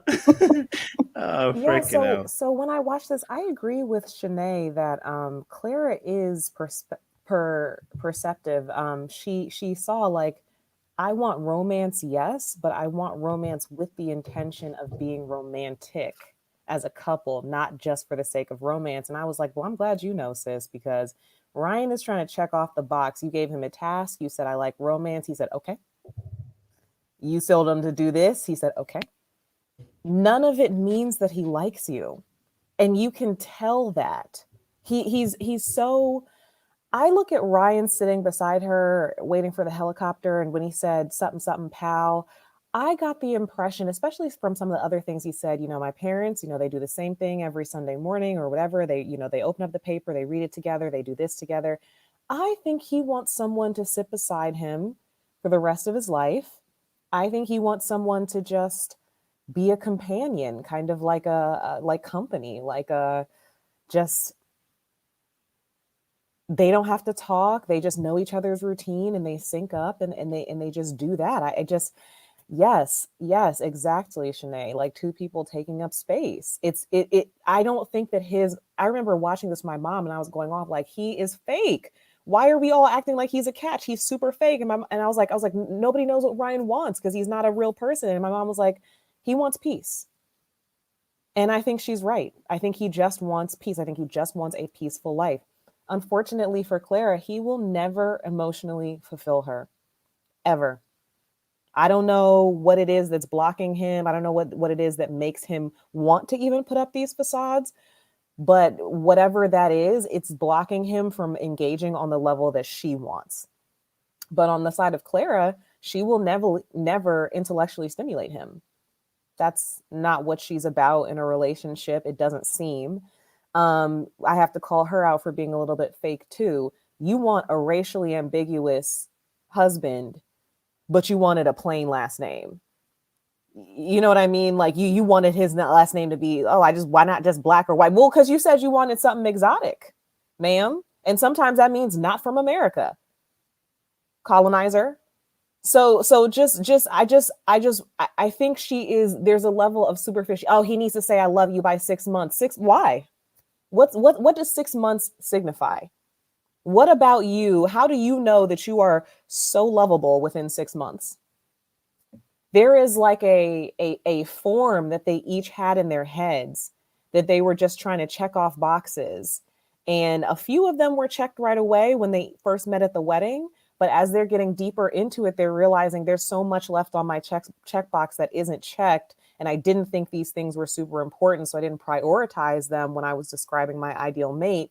And now I'm realizing how much I'm lacking in the other person. The question here is, how willing is Ryan to just go with the flow, to just say, well, this is the one I got, and maybe she'll calm down one day, and I'll just go along with it. I don't know. It's like, it's going to depend, because they both seem to still keep telling the experts and telling everyone like things are going good. Clara's getting tired though. Clara's getting real tired. She's getting snappy. She's starting to tell the truth. If you don't say it in 6 months, I'm out. Well, girl, he's not going to, because he was with a woman for a year and a half and didn't come up once. And he would have been content to stay in that relationship. I bet you she was like, I can't do this with you anymore. It's been a year and a half. You know what I mean? What are we doing here? And he was just like, well, I don't know. Yep. It almost seems like abusive when he just when there's a topic on the table that's very important and consequential, and he just clams up. It almost seems withholding, I should say, not abusive, but it seems withholding, and it seems like with Clara, it hurts her. So she doesn't have those confrontational skills. Like her parents said, we never argued in front of her. So she actually does not know how to engage in a disagreement. She does not know necessarily how to advocate for herself. She said in her last relationship, her and her ex were never mean to each other, but they were actually highly passive aggressive, and it was so toxic. So she doesn't even know how to tell him, I don't feel like you have a lot of true affection for me, like emotionally. Yes, you give me little kisses and handholds and things like that, but do you actually like me? She doesn't know how to do that. So I think her aggression comes out in these other little ways that you guys have noticed. Like she's very, she's pushing, like insistent, like, why won't you do this for me? Why won't you take this shot for me? Well, you can at least give me the cabinets in the house. I mean, it seems almost like that's not the issue, but that's the only thing that she can control in the moment. So she's trying to sort of exert all her will through that. So all that passive aggression, it won't work long term. So yeah, they both need to just say no on decision day, and they both need to kind of just figure out why they are the way they are. Because with Ryan, it's extremely troubling. Never seen a person with such a unique haircut leave so little of an impression of their true personality. Never seen it. Last point was dangerous. Last point was dangerous. Didi, what are you saying, bro? Like, what's Ryan and Clara? Man, what's going on there, bro? There is an elephant in the room they need to address. And some people, I think Ryan think Clara is too fast. That's just my opinion. I think he thinks she's too fast because it's only been a month. It's the month anniversary, and then she wants, because when she had that, remember when they were in the restaurant with Virginia and Eric, and Virginia, Eric always, and they always trying to make the marriage look like it's the best thing. It looked like she's allowing, when she see the other couples talk about their wedding or their relationship or their marriage, or their relationships, it looks like she's longing for that same happiness, that same comfortness, like that same joy she's seeing, and she needs to just stop focusing on what she's seeing around her and focus on maybe trying to figure out Ryan. But I don't know. I have a cousin that's autistic, and then Ryan, I don't know, for some reason it gives me that kind of vibe, like, because autistic people throughout the years, like when you're a kid, you struggle with it. The older you get, the better you can become a little more normal into society. But they usually struggle with, I'm not a doctor, I'm not diagnosing him, but they usually struggle with emotions. But he really struggles with emotions. Like he doesn't come up as somebody that you can go by his emotions to figure out if he loves you or not, or if he likes you or not. If you have to go by that, you go dead wrong. But if you try to understand him, which he's trying to do, and he's making it very difficult, maybe you might get to understand what really that he can you can do to probably get a connection with him. But something is definitely wrong with Ryan. Like Lola said, something is wrong. I cannot put my hand in it. I cannot put my finger in it. I don't know what's wrong with him, but then I do think they will last. But Clara probably needs to just slow down a bit. You not having sex with her within a month, it's all right to me, because they just started the marriage and he's just taking his time. There's nothing wrong with taking your time.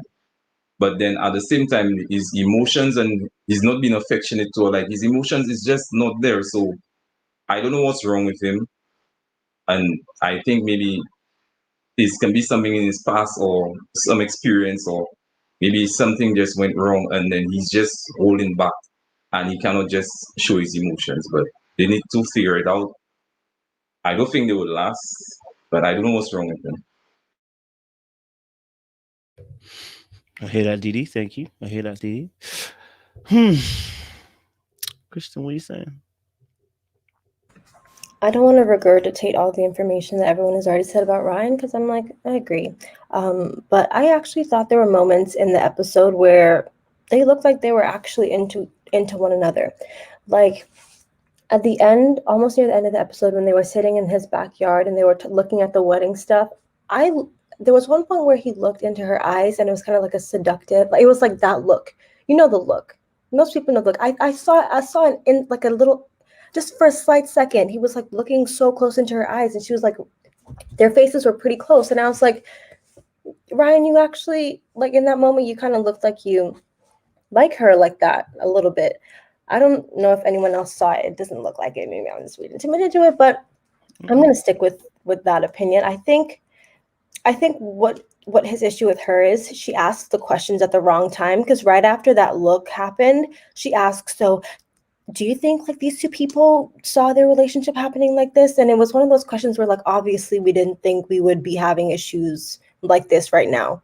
Like you don't have to ask that type of question right now because they just finished the video about the wedding. That could have been the perfect time to just reminisce on a happy experience, be like, okay, I actually do want to make this work with you. I want to try, and I want to try to develop those emotions. And then she asked a question. I was like, girl, your mouth ruins the stuff for you sometimes. You just gotta shut up, bro. Shut up. Just let him feel his emotions slowly. I think she ruins the moment too fast, but she does it all the time. She did it at the table with Virginia and whatever his name is. But it was so funny to me because I'm like, Virginia, why would you bring this? Why would you showcase? I mean, like, I guess she could showcase her happiness with Eric, but I'm like, this is the wrong time. You know, my girl Clara is having relationship issues, please.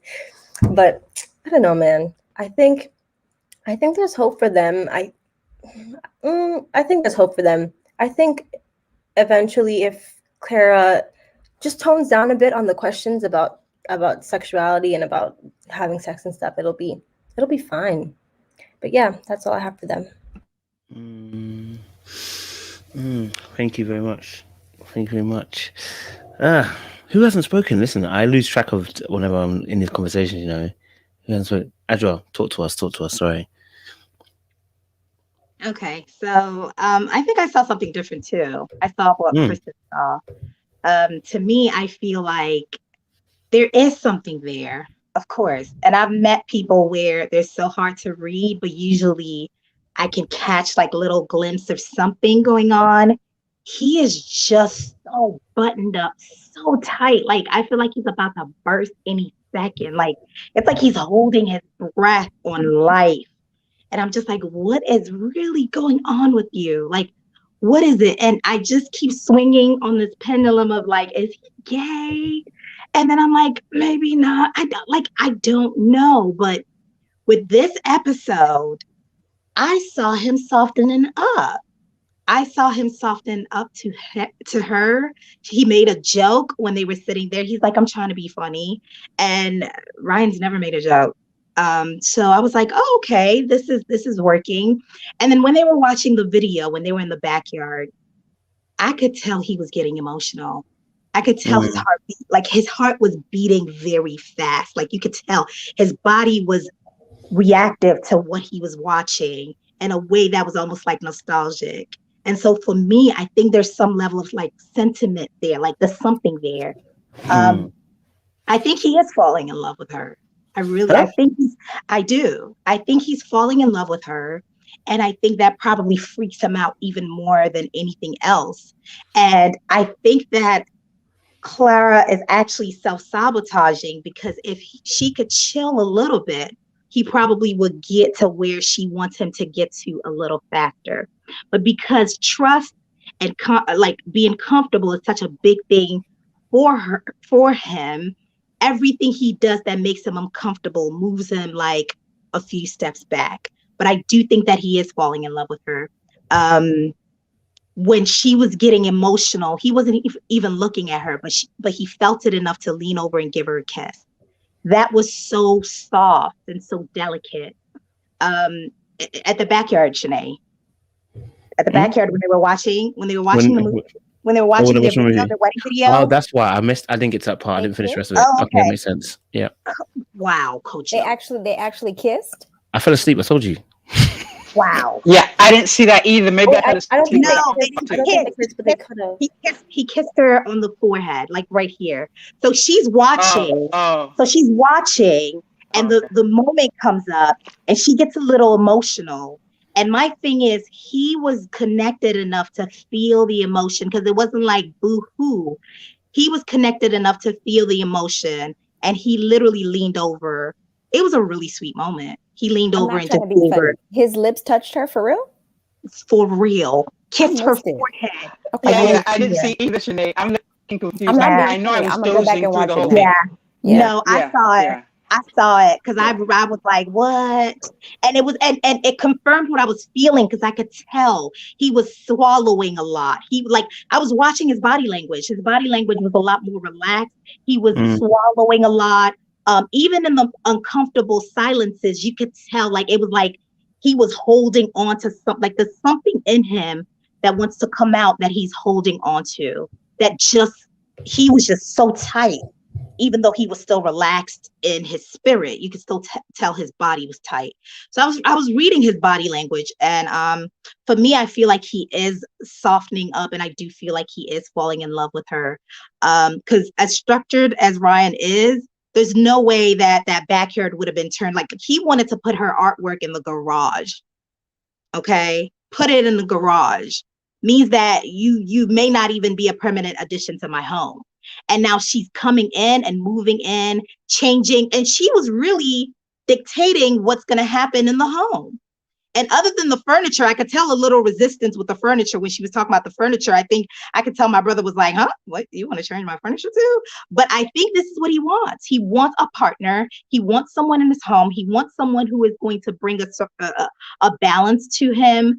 And so, yeah, I think this is what he wants. And my last point is that Clara is she's at the point where she's actually resentful now. She's starting to become resentful, and it's showing up in the way that she talks to him. Like there was no need for you to just be so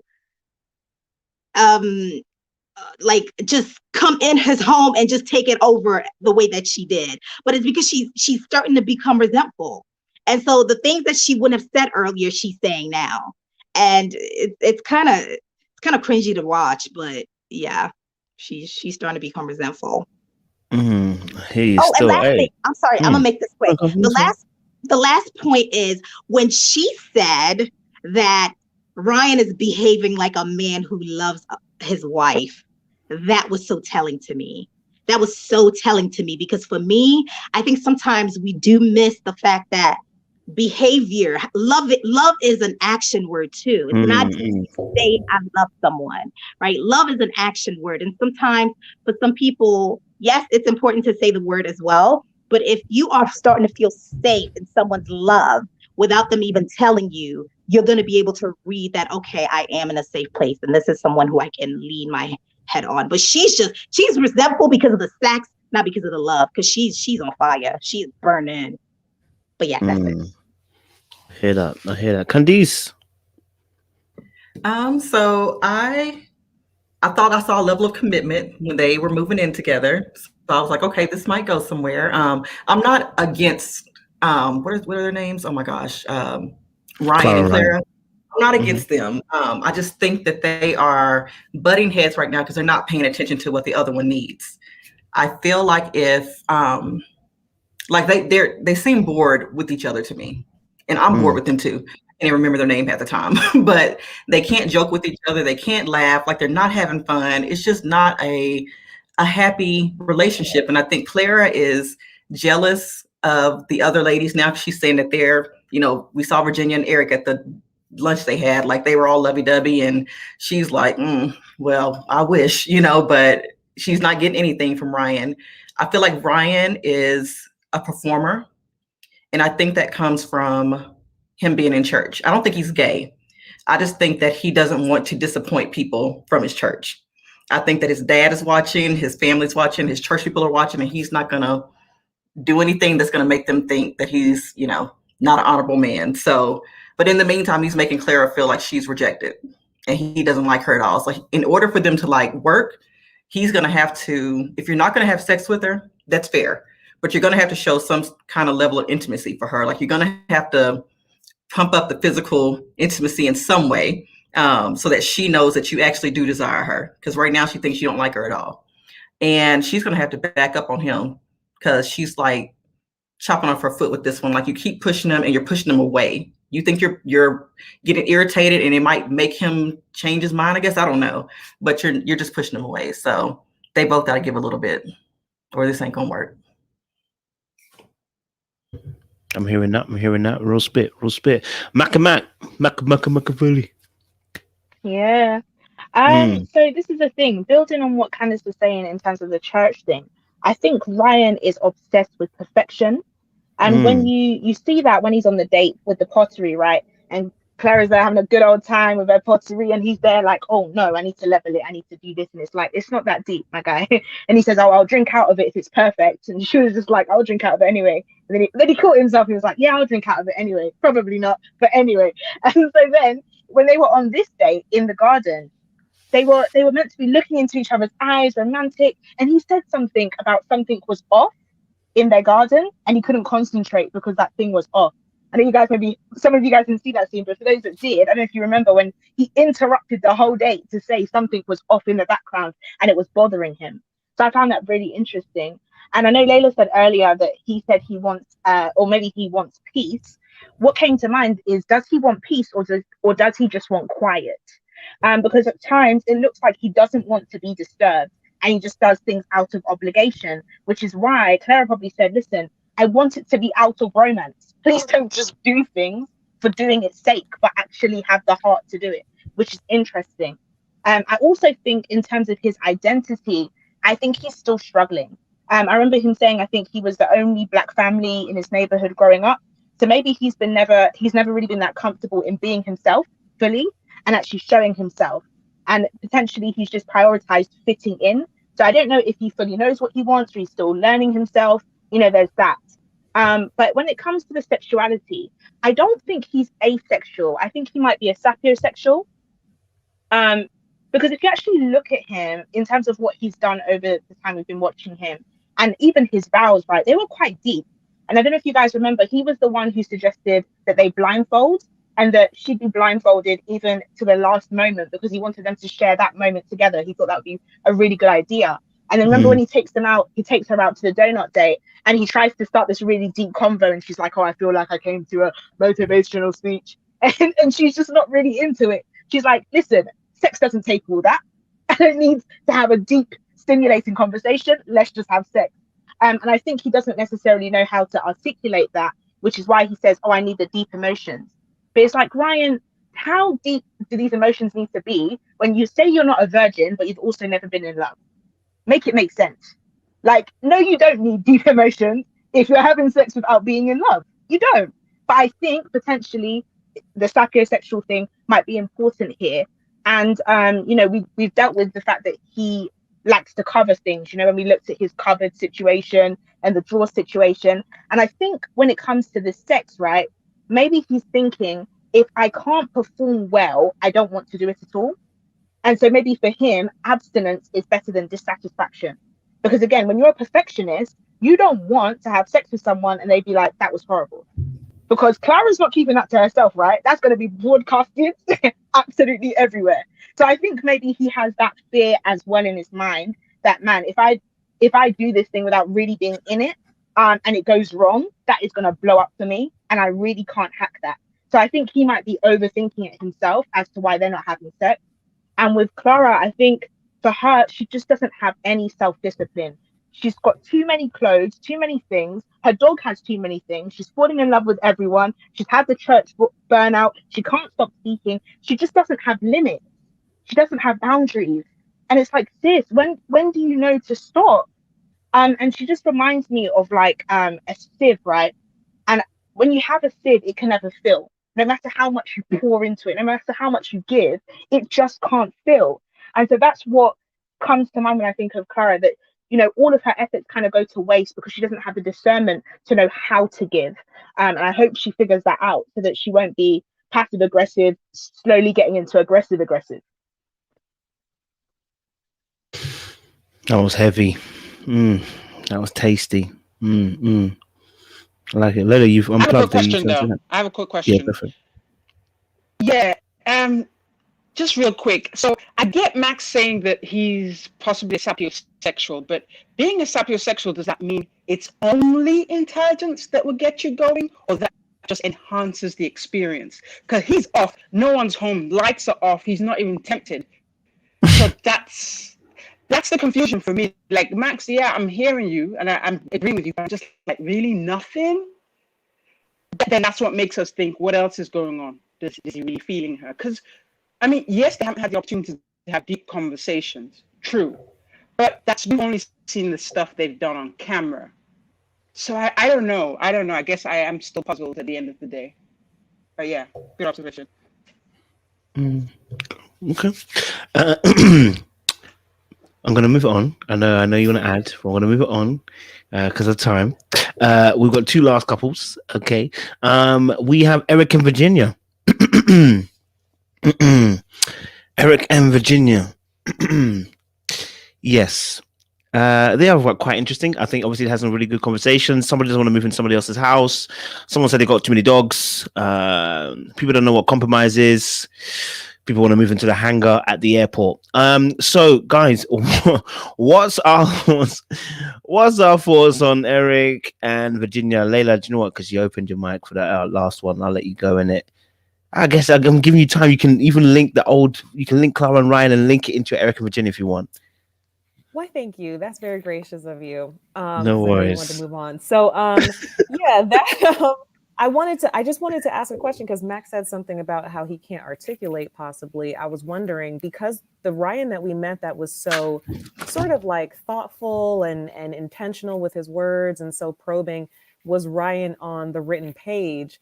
Possibly like he doesn't express himself well verbally, like maybe that's just not his preferred medium. Like I know for sure I'm better with the written word, like, you know, writing something serious that I actually take time to, I can express myself a lot better that way. So he might be the same way.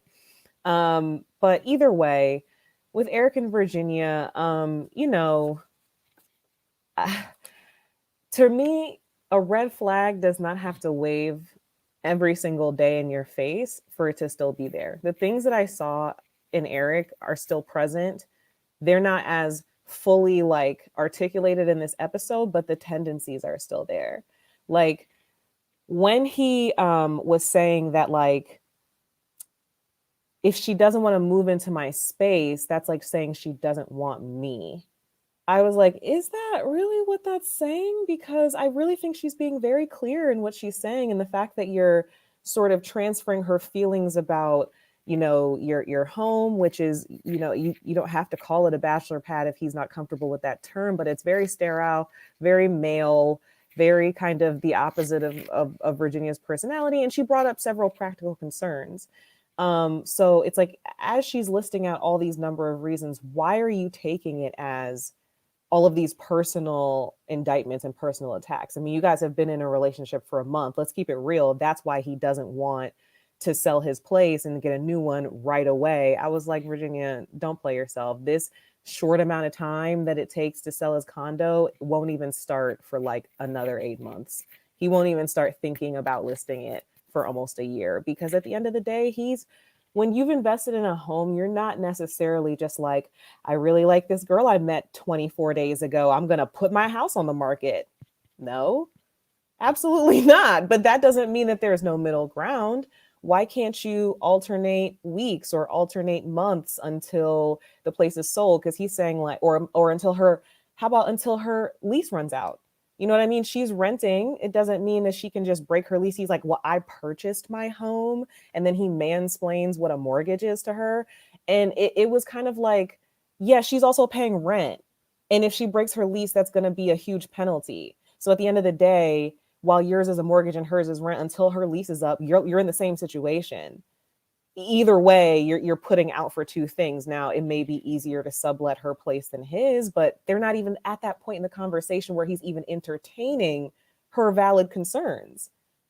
That's what I can't get with Eric. He curtails so much of the conversation that would even just be validating for her and keep her open-minded to his ideas. If when a person recognizes that your side and your opinion has merit, they can then validate you as a rational person, because they can see, well, at least you understand where I'm coming from. So possibly I can understand where you're coming from. But if you instantly are like, everything you're saying is stupid, a mortgage means that I have to take care of, like, it's taking the conversation down a completely wrong road. And I also found it interesting how, yet again, we are using Virginia's childhood traumas to justify our position in an argument. oh, well, is she just trying to run away like she always does because of her issues? That's not what we're talking about. She's talking about the dog on the stairs. She's talking about the very practical and very real. I've been in this situation before. Maybe some of you have too. When you move into a partner's home, you do feel as though I'm being asked to squeeze my life into one closet, one storage area, some spaces here, and a picture there. That's all I can really express of myself because you have a fully realized space. So it is going to be an imposition. And then she's coming with 2 cats who he was already making snide comments about. I mean, people who have cats love their cats just as much as people who have dogs. So like, you would never make a comment of like, just shove him in the closet and keep him in there to a dog. He has a dog. So I don't see that ever being something that's fully like gonna go over well until they have more space than what he has. And the cats can be in a completely different area that they'll claim as their own, and they can, he'll never go in there. So it just, to me, it's just more ultimatums, more hard lines in the sand, more inability to relate to her. I mean, that happens a lot. I feel like when you're engaging with people that have similar backgrounds to what Eric has. I'm trying to be very careful with the way I say this, but like people who are wealthy from conservative families that have a generational legacy of doing this one thing and perfecting it and reaping the material rewards of that, like Eric's family, it can become very hard to relate to people who aren't looking at the world that way. Like the way they've looked at the world has been so successful. And in their family, it's been so successful. So that's how they're raised. So it's like when people come with other ideas, they're like, no, that's not how you win. I know. Just like in his relation, when he's always talking about his past relationship, I pretty much know how things should go. No, you don't. Just because you did something with your last wife, I suppose, doesn't mean that it's going to go the exact same way this time. I mean, yes, Virginia is a little bit unreasonable generally, but like, he doesn't know everything. Even if you're married 22 years, year 23 might throw you for a loop. You might deal with things you never dealt with before in your marriage. So why do you think that you know everything about how things should go just because, you were married to someone and under your own admission, it wasn't even a real marriage? So yeah, Eric still has red flags all over the place for me. They don't have to be like Paige is trying to strangle her for them to be real and valid. Appreciate it. Points. Didi, what you saying, bro? Did you guys see the gifts when the anniversary, the 1 month, when she pulled up that, it was a blanket with her face on the dog, and then he gave her some coordinates. She must have thought it was the coordinates to a vodka bottle because she was lost. And that's exactly how the relationship are. Like that's exactly how those people relationship is. Because the coordinates, she was lost, I was lost as well. And I think she was a little bit selfish with the blanket she made, because to me, you in a marriage, if she had put in herself, him, and the dog, it would have been fine for me. But she just had herself and the dog. So it starts to look like she's a little bit selfish, and their love language is different, way different from my love language or trying to be romantic about an anniversary. But I'm just saying, for me, I'm done with the two of them, to be honest. But just look at the gifts, and then it will tell you a lot about the relationship. They're lost. The two of them, they're just lost. Appreciate it. Sinead, what you saying? We're gonna go to Lola after. Sinead, what you saying? That gift exchange was so cringy. Not because she didn't get it, and not because it was a full-on blanket that she said, you can take this with you. And I was like, girl, he flies a plane, not rides in the passenger seat and takes a nap. I mean, we pray he's not. These were two people trying to give each other gifts that they appreciated, but not that the person they were giving the gift to appreciated. Eric and Virginia are married. Eric and Virginia seem like they were in a race to say, I love you, but they're the most unloving of each other people on this show. the inflexibility, the willingness to not compromise. The list goes on and on. Yet they're so excited to say, I love you too, baby. I love you. I just love you too. I just love you. Y'all don't love each other. Y'all don't even know what love is. Y'all just wanted to, y'all want to be able to go to the group scenes that you have to film and be able to say, oh yeah, oh no, we're great. Oh, absolutely fine. No, totally good. Like, it's been amazing since day one. Like, no issues. Y'all can't even decide where y'all going to live. Are you kidding me? And I honestly thought, after listening to him, even though it's hard to listen to Eric, but when I listened to his rationale for why he wanted to live at his place, I was like, had he been better with his words and make a more compelling argument, because obviously he has more space. Her place is for a single person. His is as well, but I believe he's in a condo or a house. And so I was just like, y'all got all these animals. Y'all want to have a dog, a dog and several dogs and cats. Apparently, you need more space. And until you can find our home, you got to live somewhere. And just to see them like fire back with, well, I don't want to say it's your place. Well, I'm not saying it's yours either. It's just like, oh, what happened to I love you though? Okay, so y'all gonna be saying I love you on the phone while she's over at her house and he's over at his house? Yeah, sounds like a lot of love. They just don't get each other, just like they didn't get each other with that gift exchange. And that was like the biggest sign to me, because I was like, you see how y'all both missed it? Both y'all gifts went like this, because y'all don't even know each other. And everyone's been saying it, but this episode especially, Eric's entitlement and Eric's privilege rubs me so... I get that privilege affords you the ability to not see things that are present. I get that. But Eric thinks he is better than Virginia. And that's where I'm just like, are you serious? I just don't like that. And I need her to see that, because even if they can figure out where to live, she's always going to be beneath him. And you don't want to be with someone who thinks that way about you. But she doesn't see that yet. But whatever. Yeah, they're a joke. They are a joke. And if they do stay together after decision day, which I'm not sure, we'll see what happens, but they are just the biggest like liars. They lie to each other. They lie to themselves. They lie to the other couples. Where's my sign at? I'm so tired of them too. I'm just tired. Bring up the sign, sis. Bring up the sign. You tired. I hear you. Lola. We got you. All right. Smoke 'em. So you know what? I had been, I guess, distracted by, you call her vodka, what her real name is, what Virginia. I've been distracted by her drinking, her silliness. So I hadn't focused on Eric. But you know, who said it earlier on? Yes, he definitely looks like he's from money. Yet when you look at his mother and the way she speaks, you can tell that. But I didn't really think about the other end. Like, he gave us MAGA vibes, like strong. And somebody had said earlier on that she was sure he was at the state capitol. And I was like, oh, damn, she might be right, because he flies. He could have flown some of those guys in. So yes, he has this sense of entitlement that he'll mask as being a nice guy. So he probably thinks that he's a really nice guy from a rich home and she should be grateful. But the problem why we haven't been able to smoke him in all this time is because she has her issues.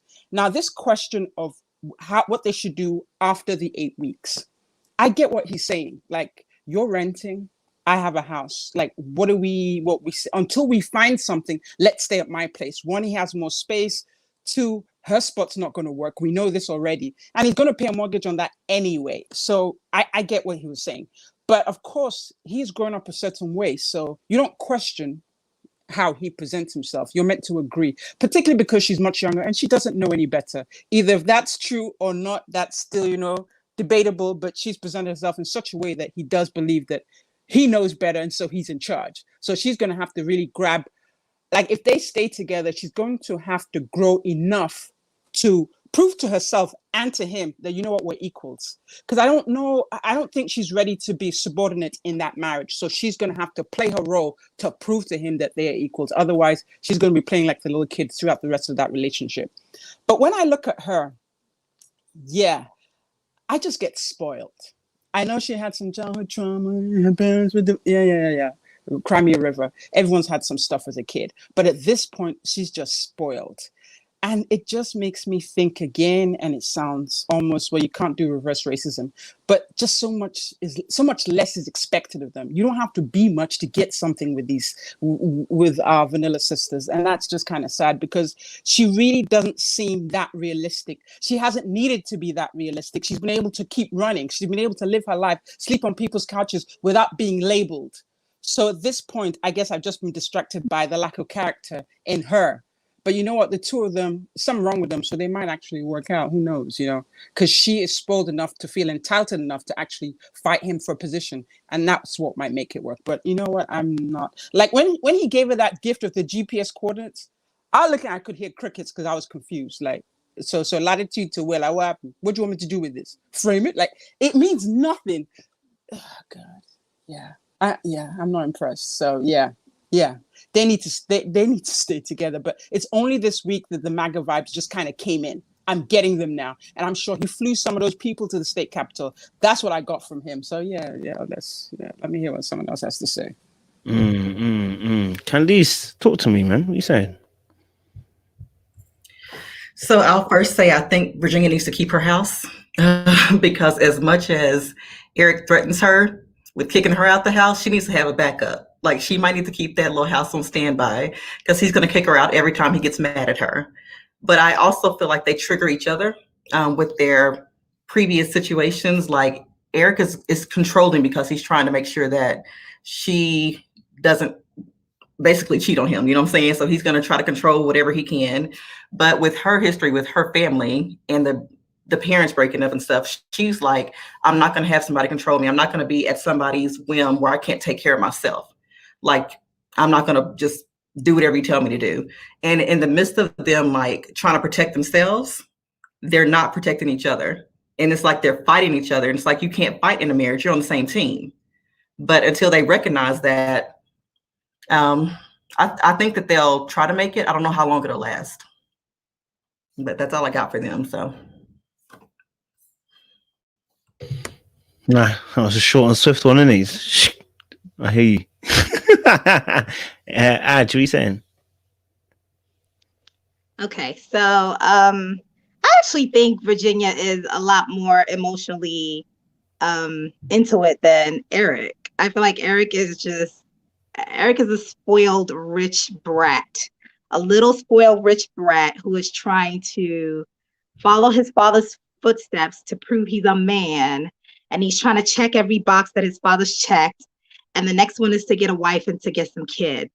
And he doesn't even care. As long as the wife is someone that is not going to leave him and cheat, he's fine. It's not even about really loving the wife. I think what he loves is that she's not going to cheat and she's going to give him kids. And I think that's the reason why he was so quick to say, I love you, because it's not even about the person. It's just about the role you're going to play and your loyalty to the role.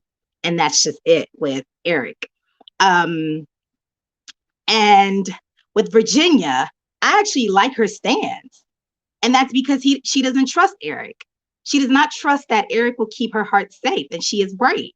Eric will not, because Eric is a little brat. Eric has power issues. He wants the power in the relationship. And the way that he gains the power is by getting her so hooked. And then after getting her so hooked with all the love bombs, then threatening her to leave her.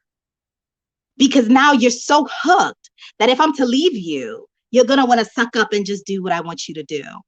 And so that's the way that the power struggle for, like, his power, the push and pull is showing up in their relationship. Another thing that he did that I definitely didn't like was him putting her down for being a renter. He was so condescending in the way that he said it, as if she has no right to have ties to her home. That's her home. And her home is more homier than yours, sir, even though you pay a mortgage on it. So she has every right to have ties to her home. You came to her house and you just said she should get rid of her cats. Pets are babies, kids. Pets are kids to people who don't have kids. You want me to get rid of my 2 kids over your fake allergies? And I don't think he has allergies. I'm sorry, he lied. He lied about the allergies because, listen, when you go to a home, you don't have to see the thing you're allergic to for your allergy to be triggered. For you to say you go to people's homes and then you don't even know there's a cat, dude, you're not allergic to cats. Because if there's a cat scent somewhere. There's a first, something will trigger you. And actually, people who have allergies, they walk in and they're like, do you have a cat? And they're like, oh yeah. That's how you know you have an allergy, because you have an allergic reaction to the thing, not seeing the thing. And when she called him out on it, he didn't even say anything. Like, ha, ha, ha, ha. What do you mean? Yeah. Episode 2, y'all could rewatch it. He didn't do anything. He did not defend it. And so she feels insecure. Another thing also is that the reason why I feel like emotionally she's smarter than him is that she's brought it up so many, well, maybe 3 times, that I don't think this is going to last. I don't think you liking me this way is going to last. I don't think you being this into me is going to last. And he has never once reassured my girl. Never once. He just sits there like, oh, really? That's how you feel? Oh, that's unfair. Is it really though? Why don't you explain why it's unfair? Why? Why don't you make me feel then that I am, making this up? 3 separate occasions. And he has never once said no. Why would you feel that way? Of course, I'm into you. So why should I leave my place and come move in with you? Why? No, I'm not. I don't feel safe with you. I don't feel secure with you, because you're not safe and you're not secure. You don't even know yourself. You don't even know what you want. You're living your daddy's life. That's really what you're doing, is living your father's life, trying to marry someone who's like your mom. And I'm not impressed. I'm not impressed by him. He is an abuser. That's absolute abusive tactic. And another thing is, he asks things of her that he's not willing to do. How dare you? How dare you? No, I'm not impressed by him. And he could take his red hat and keep on walking. Oh, damn, fire coming from her. Okay. What's it, Kristen, have you spoken on this issue? Go for it, Kristen. I'm trying to go in the flow because I'll be forgetting. Sure. Okay. I think Layla and Angela helped me to understand things a little bit more clearly about their situation, because in the beginning, I didn't really see all of these red flags, but especially with Eric, and especially what Layla said about using her past traumas against her. It comes up so in like a sneaky, snarky way, and I think when they argue, it's going to come out harsh. He's going to be like, don't you say that to me. Don't you remember how your daddy used to? Don't you remember how your father used to? And it's going to come up. And you only treat me this way because your father never. It's going to come up. It's going to come up. And so I think she knows it too, because she no longer is going to be able to be vulnerable with him, because when she's vulnerable about her past and her situations in her life, he's then going to use that against her sometime in the future. Either he's going to use it against her in her face, tell his friends about it, which he did with his friend at the picnic, or he's going to talk to her friends about her issues. So then it's a breach of trust. I can't trust you to be vulnerable with me. But I do stick to my original point where I kind of feel is with the house thing, it's like you got to pick your battles. I do understand where it comes with the paying rent thing and breaking a lease. But in that situation, I thought it probably would be best to go where the house was. That's just what I think. That's what I would have done in that situation. Aside from that, with the gift exchange, the gifts were really telling. Everyone has already talked about how the gifts have been telling, but her gift was like, I want you to always be with me. I always want you and me to be connected. And his gift was, I want you to remember the locations where I was with you. So it's kind of indicative also of their really. Oh, snap. Oh, whoa. Oh, snap. My bad. Sorry, my bad, guys. My finger slipped. Sorry, Kristen, to give you a path. My finger slipped. Go for it again. Sorry. It's okay. But I think it's indicative of their relationship as a whole, because she does really want somebody who's going to be with her all the time with when she's out with her friends. She wants someone to be intertwined with her life. And with his work situation, he's always going to be away. So those GPS coordinates, it was giving me very much Pilot. That's what he sees on his screen when he's doing his flying. So I said in the beginning also that I did like seeing their scenes together. I thought their scenes were very nice, very cute. I do think that they love bomb each other a lot in an effort to try to breach the gap that they have. But just telling somebody you love them every 3 seconds is not going to do it, babes.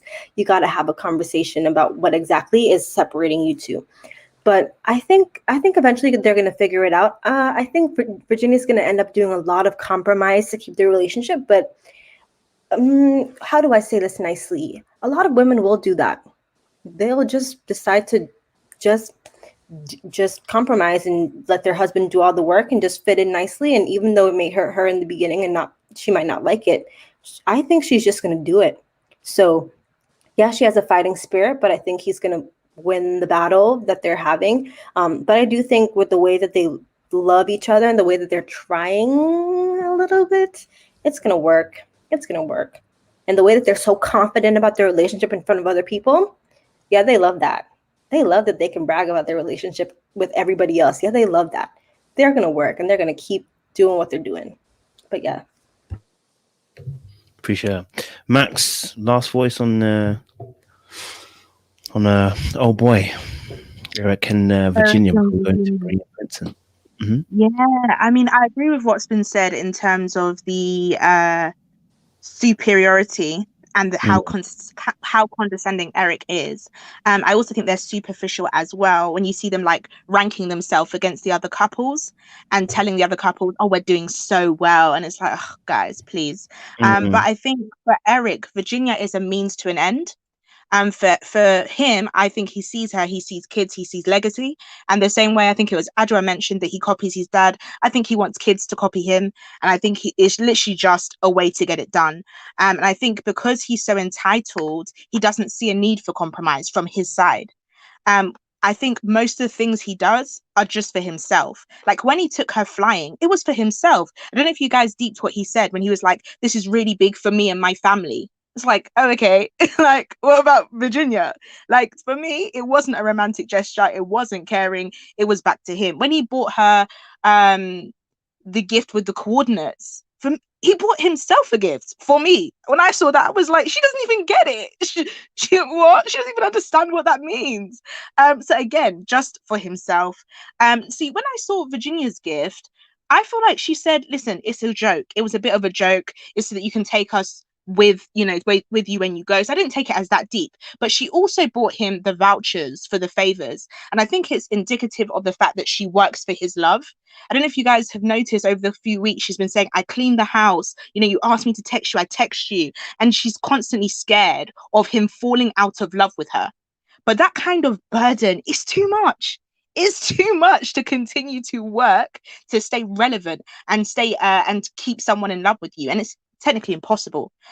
So now coming to the idea of the where they should live, I think it wasn't about the delivery. I think it's about Eric. I think she knows that if they're in a space that they don't have equal power, he's going to continue to control the situation. And I thought it was interesting when he said, well, I'm not moving into yours. And I think she said something like, I don't want you to, which I was like, oh, okay. So, she just wants to give them a fresh start. And I don't think there's really anything wrong with that. Hey, represent. I like what you said about the her gift in terms of working for the love. I like that part. That was a good point that you made there as well. So I like that point. Let's shift it to Bryn to Vincent, because we're on our last leg. To Bryn to Vincent. Bryn Vincent. Yes. What happened? Huh? Why are you coughing? You okay? You hit a cough drop or something? Yeah, hey, I was still. I want to see what if you guys notice it, because I said it on the first part of the conversation. I said Vincent looks uncomfortable with Bree sometimes, and he's watching the video back on the boat, and there's just that point where he was looking at it. When they said "bossy," he was like, and his whole mood collapsed. It's like it was hard for him to recover. You know what I'm saying? But anyway, let me ask the panelists. What are we thinking about Brie and Vincent? You know, it looked like a very nice, you know, date, gone on a boat and stuff like that. Someone said obviously that if the boat moves, it's going to cost more, which is probably true. You know, and you know, they look comfortable now. I think they look comfortable anyway. What do you guys see? Lola, you put your hand in your head, and I really want to be chronological because I forget where I am. So, Lola. You know what? Rome wasn't built in a day. So we've talked about his issues for the last week or 2 or 3. So he's still the same man. I think he has some acknowledgement of where he knows his shortcomings are, but he can't help himself. Brianna is a beautiful woman who has skills, self-confidence, and what he doesn't have, a great earning potential. So he's going to continue to have those moments. The question now is how he's going to control them, how is he going to grow out of it, how is he going to, you know, elevate and mature himself. And that's probably not going to, that change won't happen on the screen. So nothing he did this week was surprising. Yeah, he feels some kind of way because I think his background, he's Dominican, right? And typically, you know, the man is seen as the provider and he wants to be that. He's a family man. He wants to see what he recognized. He wants to see what he grew up with. I'm not sure what his family situation was, but I know definitely in that culture, there is that thing where the man, you know, does this, does that. So he wants to be what he's seen and what he's grown up to see. So he wants to be a provider. He wants to do things for her, but he's not capable of doing those things right now. So he feels less than. And so he's picked a woman who's making him. And I think it's good. She's challenging him. So he just needs to direct that energy in the right direction. So was anything a surprise? They had this little cutesy, yeah, okay, so what? I'm not impressed. Can they stay? And I guess the main question, will they stay? Yeah, I think they still can stay together because at least with, what's his name? Vince, he's got an awareness now of exactly where those emotions are coming from. Because possibly before, he just felt jealous of her and in competition with her, but didn't know why and would react to those emotions. So he's aware of it. So he probably might feel a certain way and stop. Now, if he continues to allow himself to grow and work on the things, hopefully they are getting, you know, therapy behind the scenes. They can have a great marriage. They can. I see that happening. Brianna, I wasn't really impressed. You know, she just has a thing. So I don't have nothing for her. I'm just watching like, okay, next. So yeah, I still think that they can make it. So yeah, that's it for me. Sinead, what are you saying? Is Vincent and Brie? Truth is I'm tired. Go on. I know. I'm so sorry. I'm not tired of them. Are you tired of us? No. Oh, of course not. Tired of Team Jacob. She love us. I love y'all. Y'all are my tribe. We love you too. I kind of was sensing, so like, that's cute that you just said that, Lola, because they were doing the whole love exchange. I love you. I know I love you, baby. No, I hate that. I love you. No, baby, I love you. And I was just like, good. Do y'all like the way that this sounds and the way that this feels? I think for this episode, I was left wanting more from Brie and Vincent. Like, when are y'all gonna have real conversations? Like real conversations. Y'all have been skating on the surface. I mean, we're in full on debauchery and like we're from one side of the spectrum to the other with all these couples on this show, and yet we get to them and they're just like, "Hey, hi, baby, I love you. Here's a bite. Here's 4 words to speak in Spanish. Como estás?" You know, it's just like. So what are we doing? What are we really doing here? Because we need to go ahead and rip some Band-Aids off and have some challenging conversations. And for me, Vincent's insecurities are just a little still concerning for me. Last week, I felt like his awareness of what he did to Brie was fed to him from Dr. Viviana. I'm not sure that he came to that on his own. So I'd like to kind of wait to see, well, did you think it was an issue or were you told it was an issue? And now, cause he's performative, right? Vincent is performative and he likes to be affirmed. So he's got to put on a show. And so for me, I just was like, can we find out what you thought about how you behaved at that salsa dance? Because your friend a few weeks ago came and told you like flat out, like, so you know, you be tripping, right? Are you tripping again? And I need to see a bit more self-awareness from Vincent. And I want Brie to stop being so, trust me, I love her spirit. She's fun, all that great stuff, right? Beautiful woman, all that. But I also want to see her be a little bit more of herself. I feel like there's still a mask that's there. She's still doing the champagne Vinny. That's my baby. No, that's my baby. No, that's my baby. Okay. Give They're it to both them, scared. girl. Like, they're both scared of what will happen if you peel back the layers. You're right, but at some point you're going to have to do that, and we have to get real, because y'all, to me, it's very fantasy right now, and that's not going to last forever. So I think that's why I don't have very much, because they're not giving very much. I'm not gonna lie, she's not giving much either. I hate. My only thing was, did this boat ever move? Because I was waiting for the water to, like, because I've been on the boat, so I was like, hold on, y'all, is the boat moving, or they just come out here to shoot the scene? Like, it felt like very just, we have to shoot this scene this week. So that's why it's COVID, Shanae. It's COVID. It's COVID. I feel you, sis. It's COVID. It's a whole Pinocchio out there. I get it. I just want to know, like, what's going on. I hear that. Kristen, what are you saying? Obviously, we're hearing about, obviously, potentially, I've seen the comment section, especially that Brie may be walking on eggshells, like, as well, that she may be, he made a joke about the champagne, but I was still scared that the champagne was going to go wrong, and we're going to have another champagne Vinny moment. But go on, Princeton. Yeah, I was scared for that champagne moment too. I was like, Lord, please let the champagne come out right. But this is going to be so quick, because they don't get screen time, so there's really not much to analyze. I've saw them for 5 minutes this episode. It's not given very much. Come on, Lifetime. But I have no faith in Vincent. I think he's inconsistent. I said this in the first part. It's some days he's good, some days he's not. On and off, on and on. Pick a side, babes. Either you're going to have your attitude together or you're not. And the little stuff on the boat I thought was actually kind of tacky. The boat was not looking cute, in my opinion. But the inside was nice. I think my issue with them is the whole facial expression thing. Like, how are you? They're saying I love you with the most blank stares. And they just keep, I don't know if this is the way that they actually talk. There's no expression in their eyes. Like, they're smiling, but their eyes are dead. So I don't know if they're both trying to please one another by like saying I love you back. Like, when someone says I love you, but you're not feeling the same vibe, so you just say it back just cause. I think they're all doing it out of they're both doing it out of obligation. I think they have an inkling that they are the best couple there. They might be getting a good edit. They know it. I think they know it. They can tell when they walk in the room with every other couple that they're the best ones there. So I think it's for show. They're gonna work. It's obvious they're gonna work. They have enough in common for it to work. But I don't think that they actually connect more than just not surface level, right under surface level, but doesn't get very much deeper than that. So that's all I have to say about the couple. And also I have to go, but it was so nice talking to everyone tonight. But no worries, appreciate this, man. Love, man. Okay. Love the hair. Got to tell her.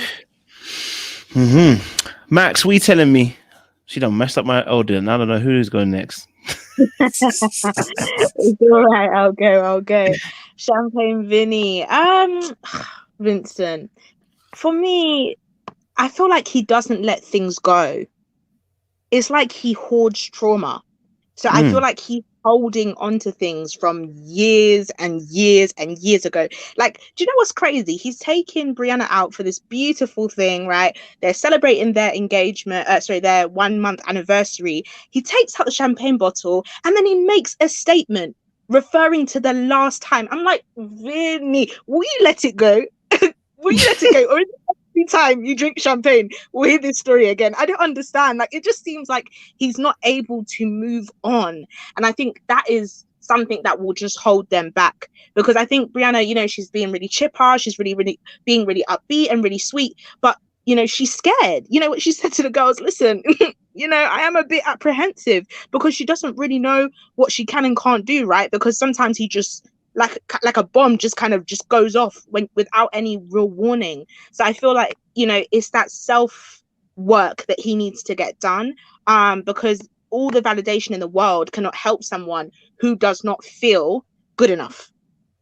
and I don't want Brianna to get stuck in that trying to fulfill him or help him like that. There's some stuff that we just have to do on our own. And again, he always brings up that statement from his ex, right, that she didn't believe in my dreams, and always talking about the future and stuff. I just need him to get that kind of self-help, so that they can give themselves the best shot, really. Vibes. I like that. Candice, what are you saying, man? This Bree and Vincent, it's not sound. It's everyone sounds like they're behind them, but we're not too impressed. Have we been spoiled this week? I thought they were cute. I feel like after the conversation they had last week with Bree kind of affirming Vincent, I feel like now he's kind of all in it. But I feel like now she's pulling back.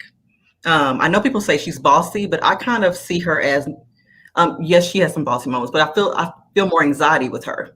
And that's why she tries to kind of keep control of things. So I feel like she is starting to do her anxiety thing a little bit with overthinking, because she said, like Max said at the dinner, like, I'm starting to get a little hesitant, like she's getting a little apprehensive. So she's starting to think a little bit.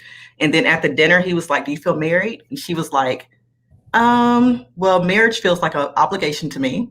And I was like, interesting, phrase to use. I wonder where, why you feel like that about marriage. And he seemed a little bit confused too. I just feel like she's starting to kind of overthink it.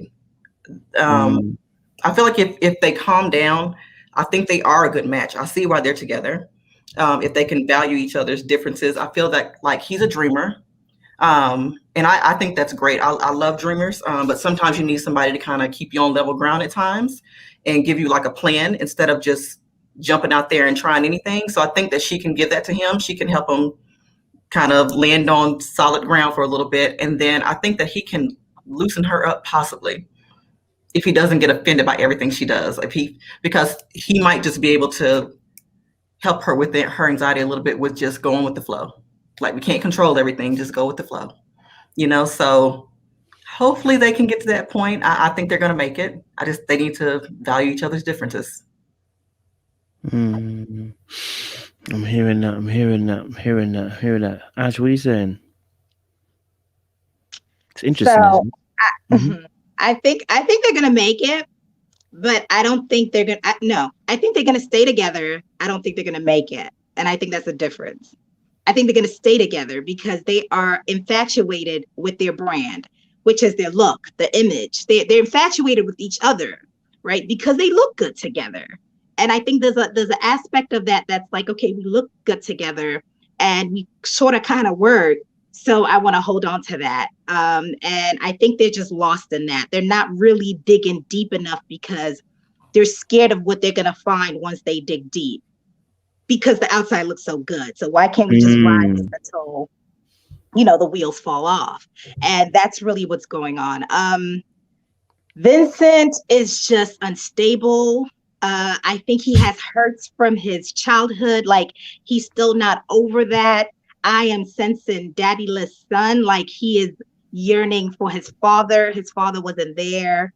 And I think there's a part of his identity, almost the same as Ryan that we're saying, there's a part of his identity that's just kind of missing. Like, he's not so sure.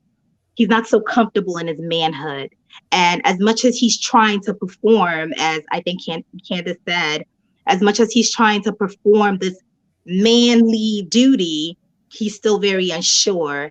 And I feel like Brianna sees it because Brianna needs someone who's going to be a leader.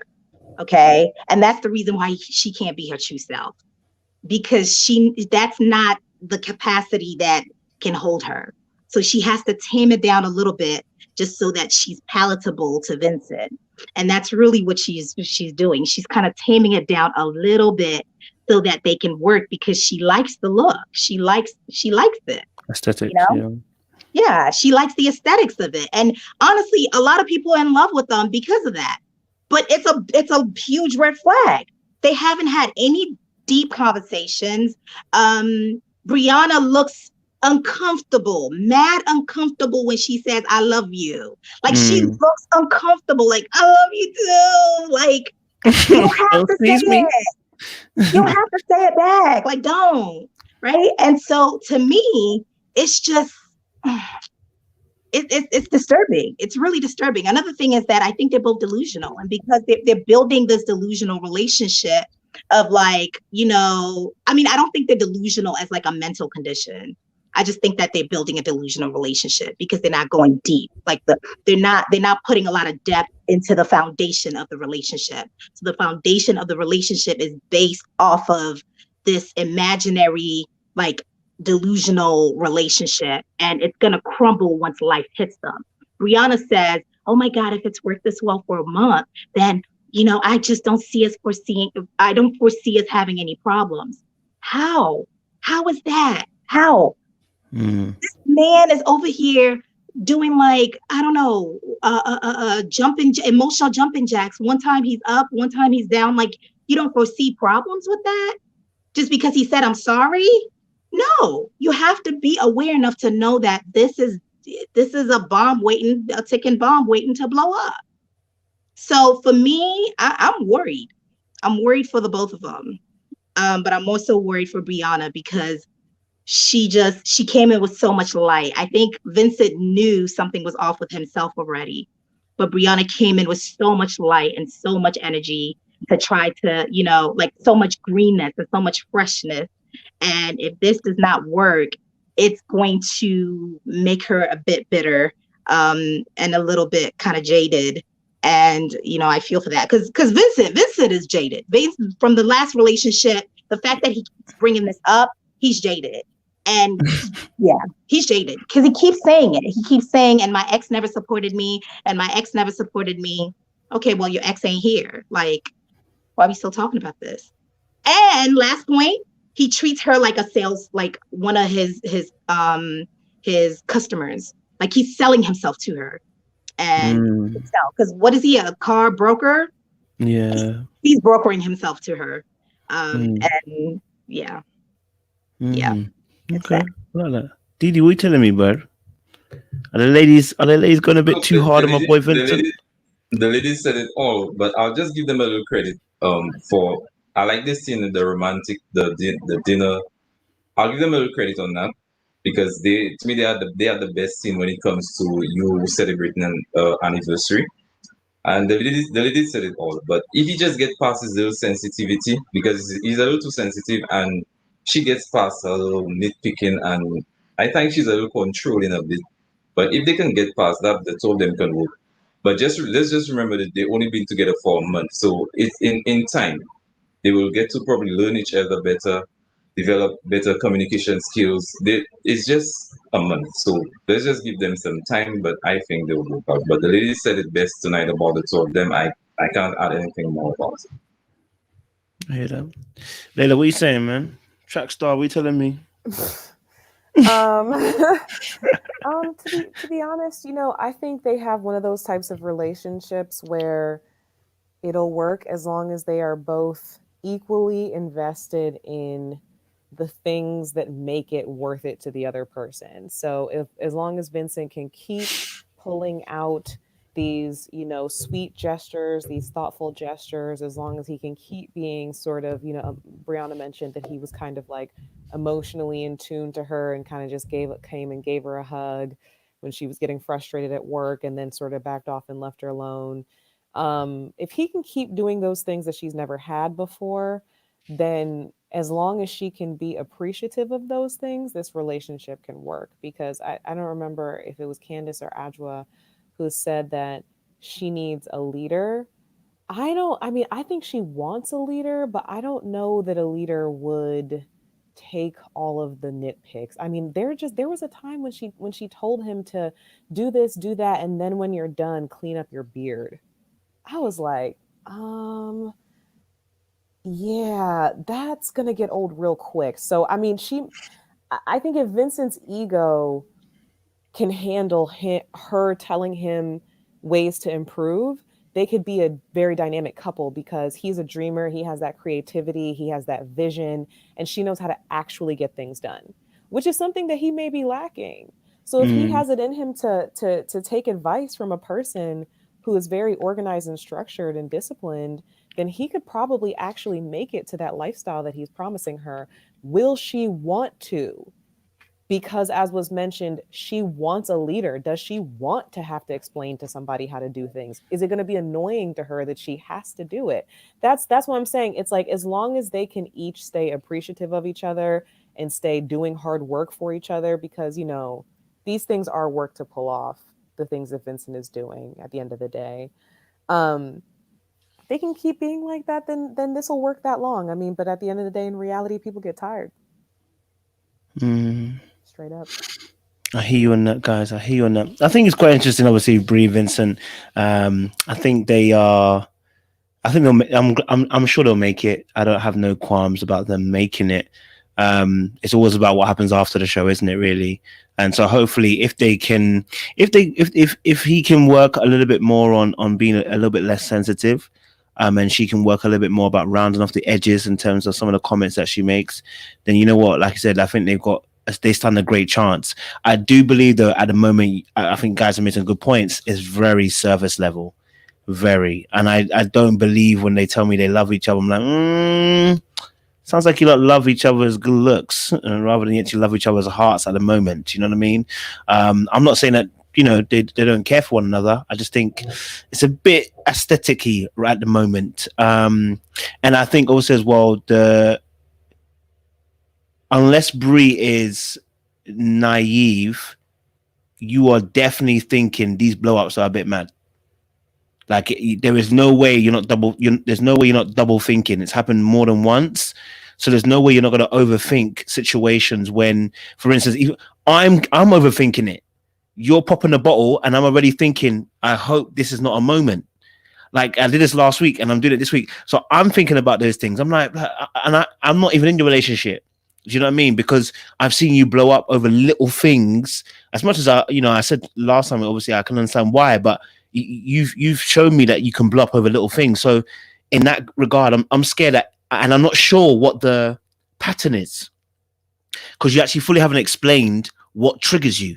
So now I don't know what is going to set you off. And I think that's where the concerning thing for me is that there's going to be some arguments down the line that are going to happen and you won't know where it's coming from, because he's never actually explained the core depth of why he gets the way he gets.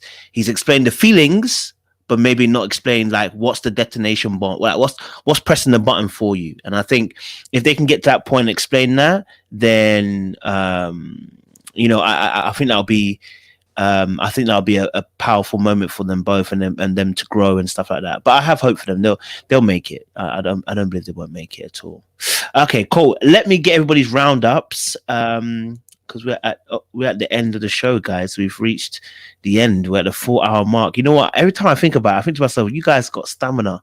I really, really appreciate you lot. You know what I'm saying? Because it's late. Like, you know what I'm saying? But you guys stay on these calls and you stick it out. So honestly, I appreciate you, man, so much, honestly, you know. So if I get everyone's breakdowns, Max, give me your local quick 1 minute summary.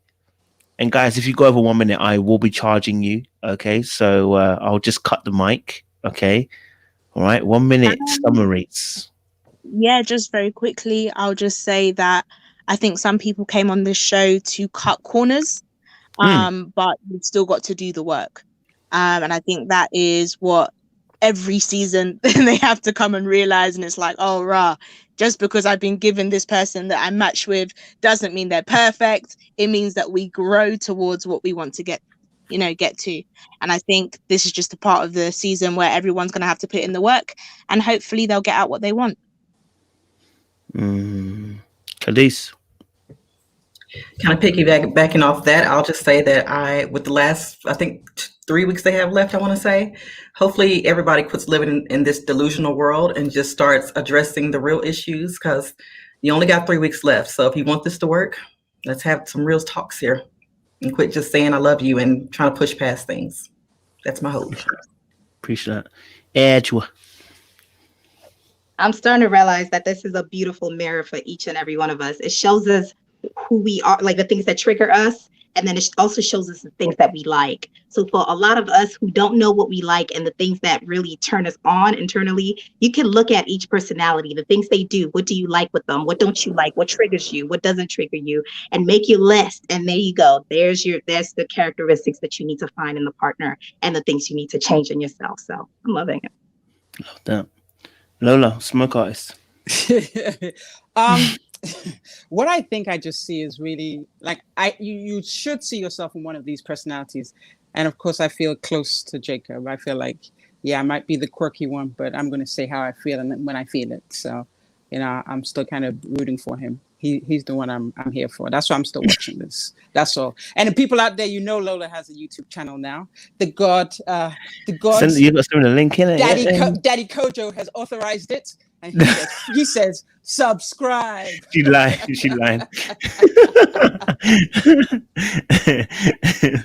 need to get a link and put it on my description. I keep forgetting. Yes, you should, sir. You do need to get a link. Yeah. I'm going to put as a title, Lola's YouTube channel.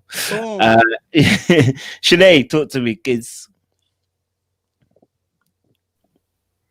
Final thoughts. This show is so fascinating, and the interesting thing for me is watching a bunch of folks under 40 years old, in some cases wasting their time, and in other cases deciding, you know, if this is worth their investment of time.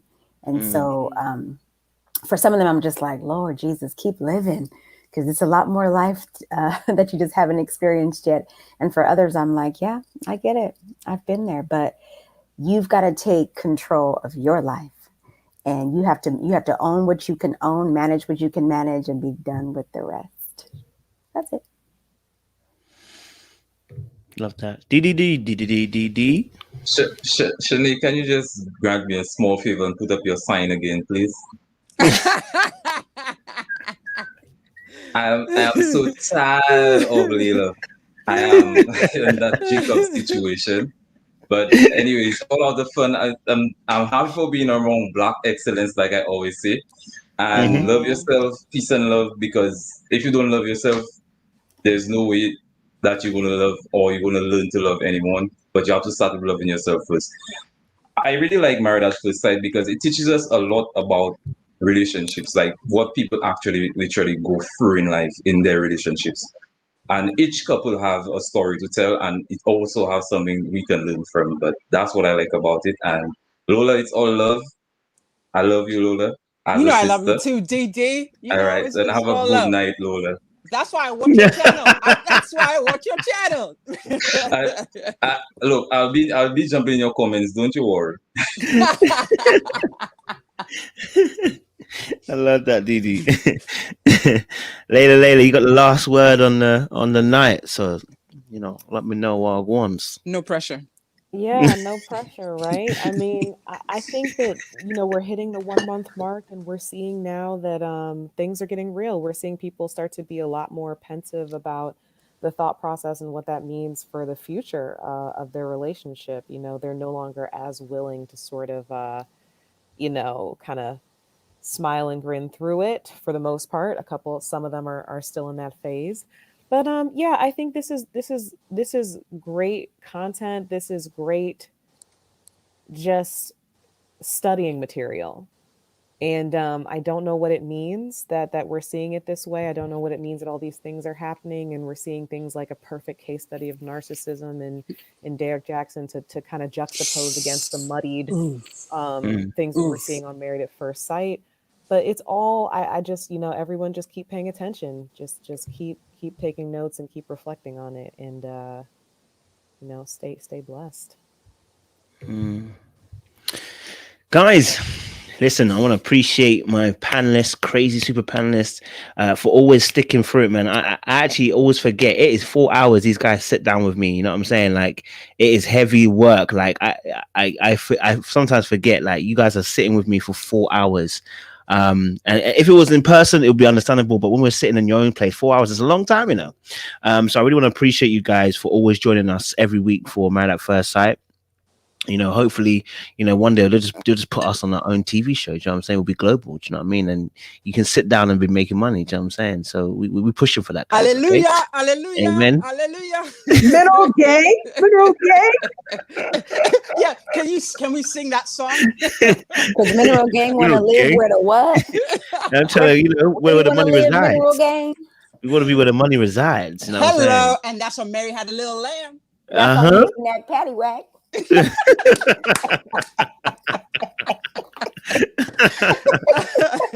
Oh, these guys are crazy, man. I love it, man. You know what I mean, because you guys make it well worth it, man, as well. Especially you guys in the audience as well. You guys came out 700 strong, 800 strong today. So like, the fact that you guys are always turning out, man, you make it even more worthwhile to watch this show, man, and give you guys great content. I know that obviously, I think it's next week, I believe. Ready to Love starts on Friday as well, season 4. Listening, if you guys are interested, yeah, they going again. They going again. They going again. You know what I'm saying?